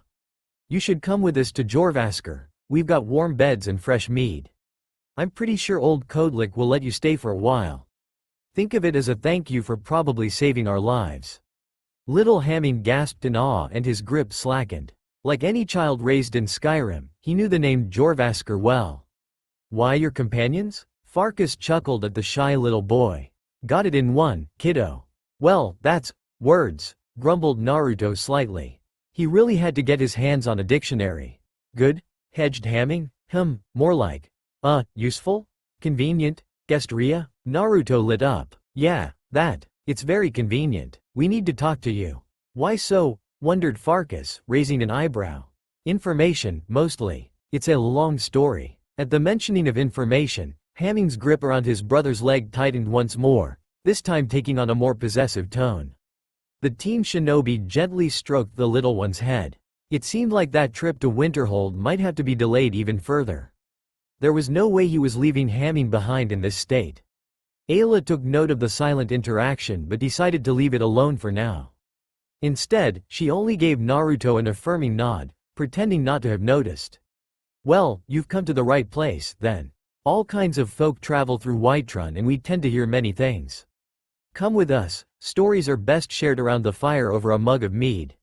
Or two, added Farkas, grinning.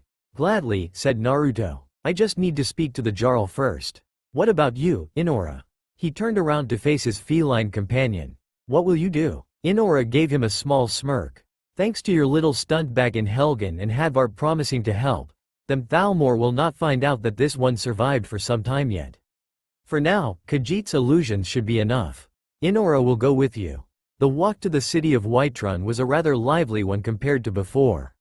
The two archers were discussing the pros and cons of different fletching techniques and Ria was trying to coax Hamming out of his shell with amusing adventure stories, with some degree of success.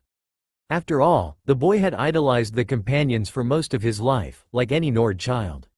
Meanwhile, Farkas and Naruto already seemed to have become fast friends, which appropriately started off with Naruto unsealing a roll of bandages and handed it to the Nord warrior, an action which caught the older man's attention pretty much instantly.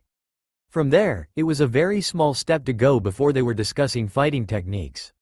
Just what was that swirly, glowing ball thing you did back there? Asked the Nord. I've never seen anything like that before. Some new kind of spell? It's not magic, said Naruto. It's a jutsu called Rasengan. It actually does mean swirly ball, too.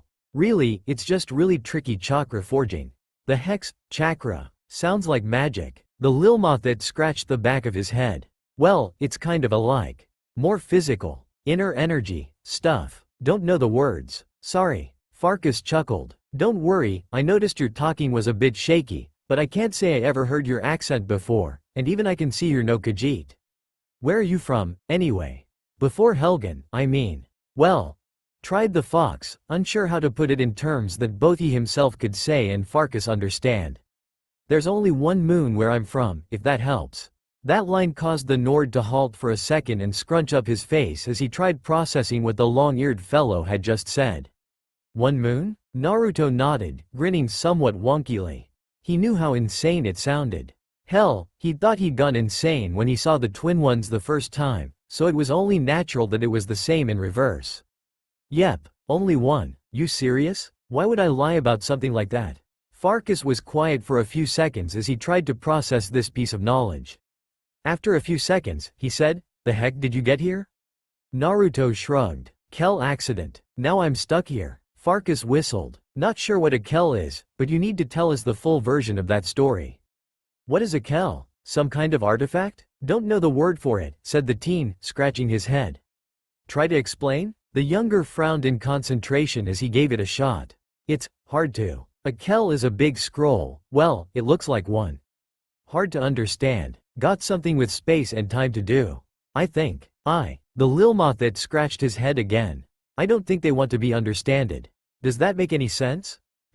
Farkas pondered for barely a second.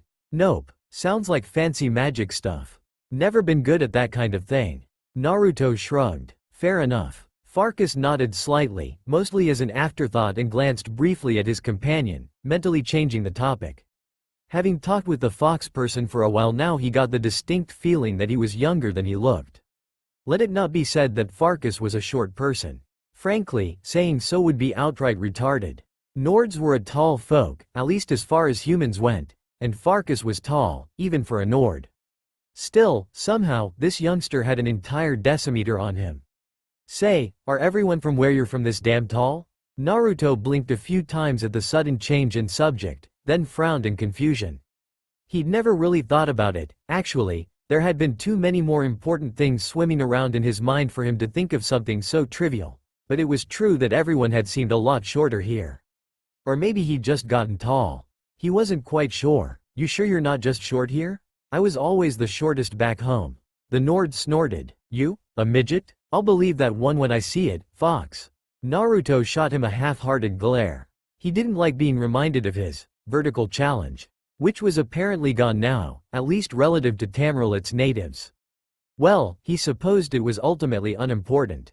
Then he sighed and addressed an issue that had been nagging in the back of his head for a while. You'll really let us stay, though? I mean, I don't want to be a burden. Burden, me ass, exclaimed the Nord. You're a good fighter, you saved our asses, and we got way too many empty beds since the Great War. It'll be nice to have a few more faces around. The teen couldn't help but let a truly heartfelt smile spread across his face at that. He could get used to these people. As if on cue, a small but merry chuckle could be heard from little Hamming.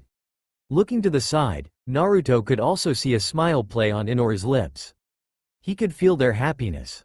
He could feel how they both needed this. How he probably needed it himself too. Yeah, he could definitely get used to this. It was unnerving just how grateful the Jarl was for Naruto's simple message. For Balgroof to show such gratitude to a mere footbound messenger did not bode well for the information network of this land, which in turn didn't bode well for the young teen. At least they would send a relatively significant force of their guard to Riverwood, so at least his journey served its main purpose, but the disappointment still stung. He hadn't quite expected to be redirected to the court wizard right afterwards, though, but it was certainly a pleasant surprise.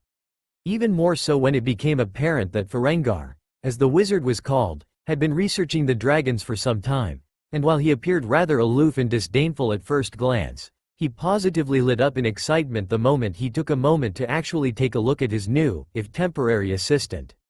The wizard seemed to recognize what he was immediately and was all abuzz about how fascinating it was that one of the fox folk had reappeared in Tamriel now of all times. Naruto honestly wasn't sure how to react to that. Sure, he was incredibly relieved to have finally found someone who might be willing to share a bit of information about the people he now somehow belonged to. But Farengar was way too enthusiastic for him to get any word in. The wizard was simply asking too many questions too quickly for him to be able to inform the man that he didn't have any clue what he was talking about.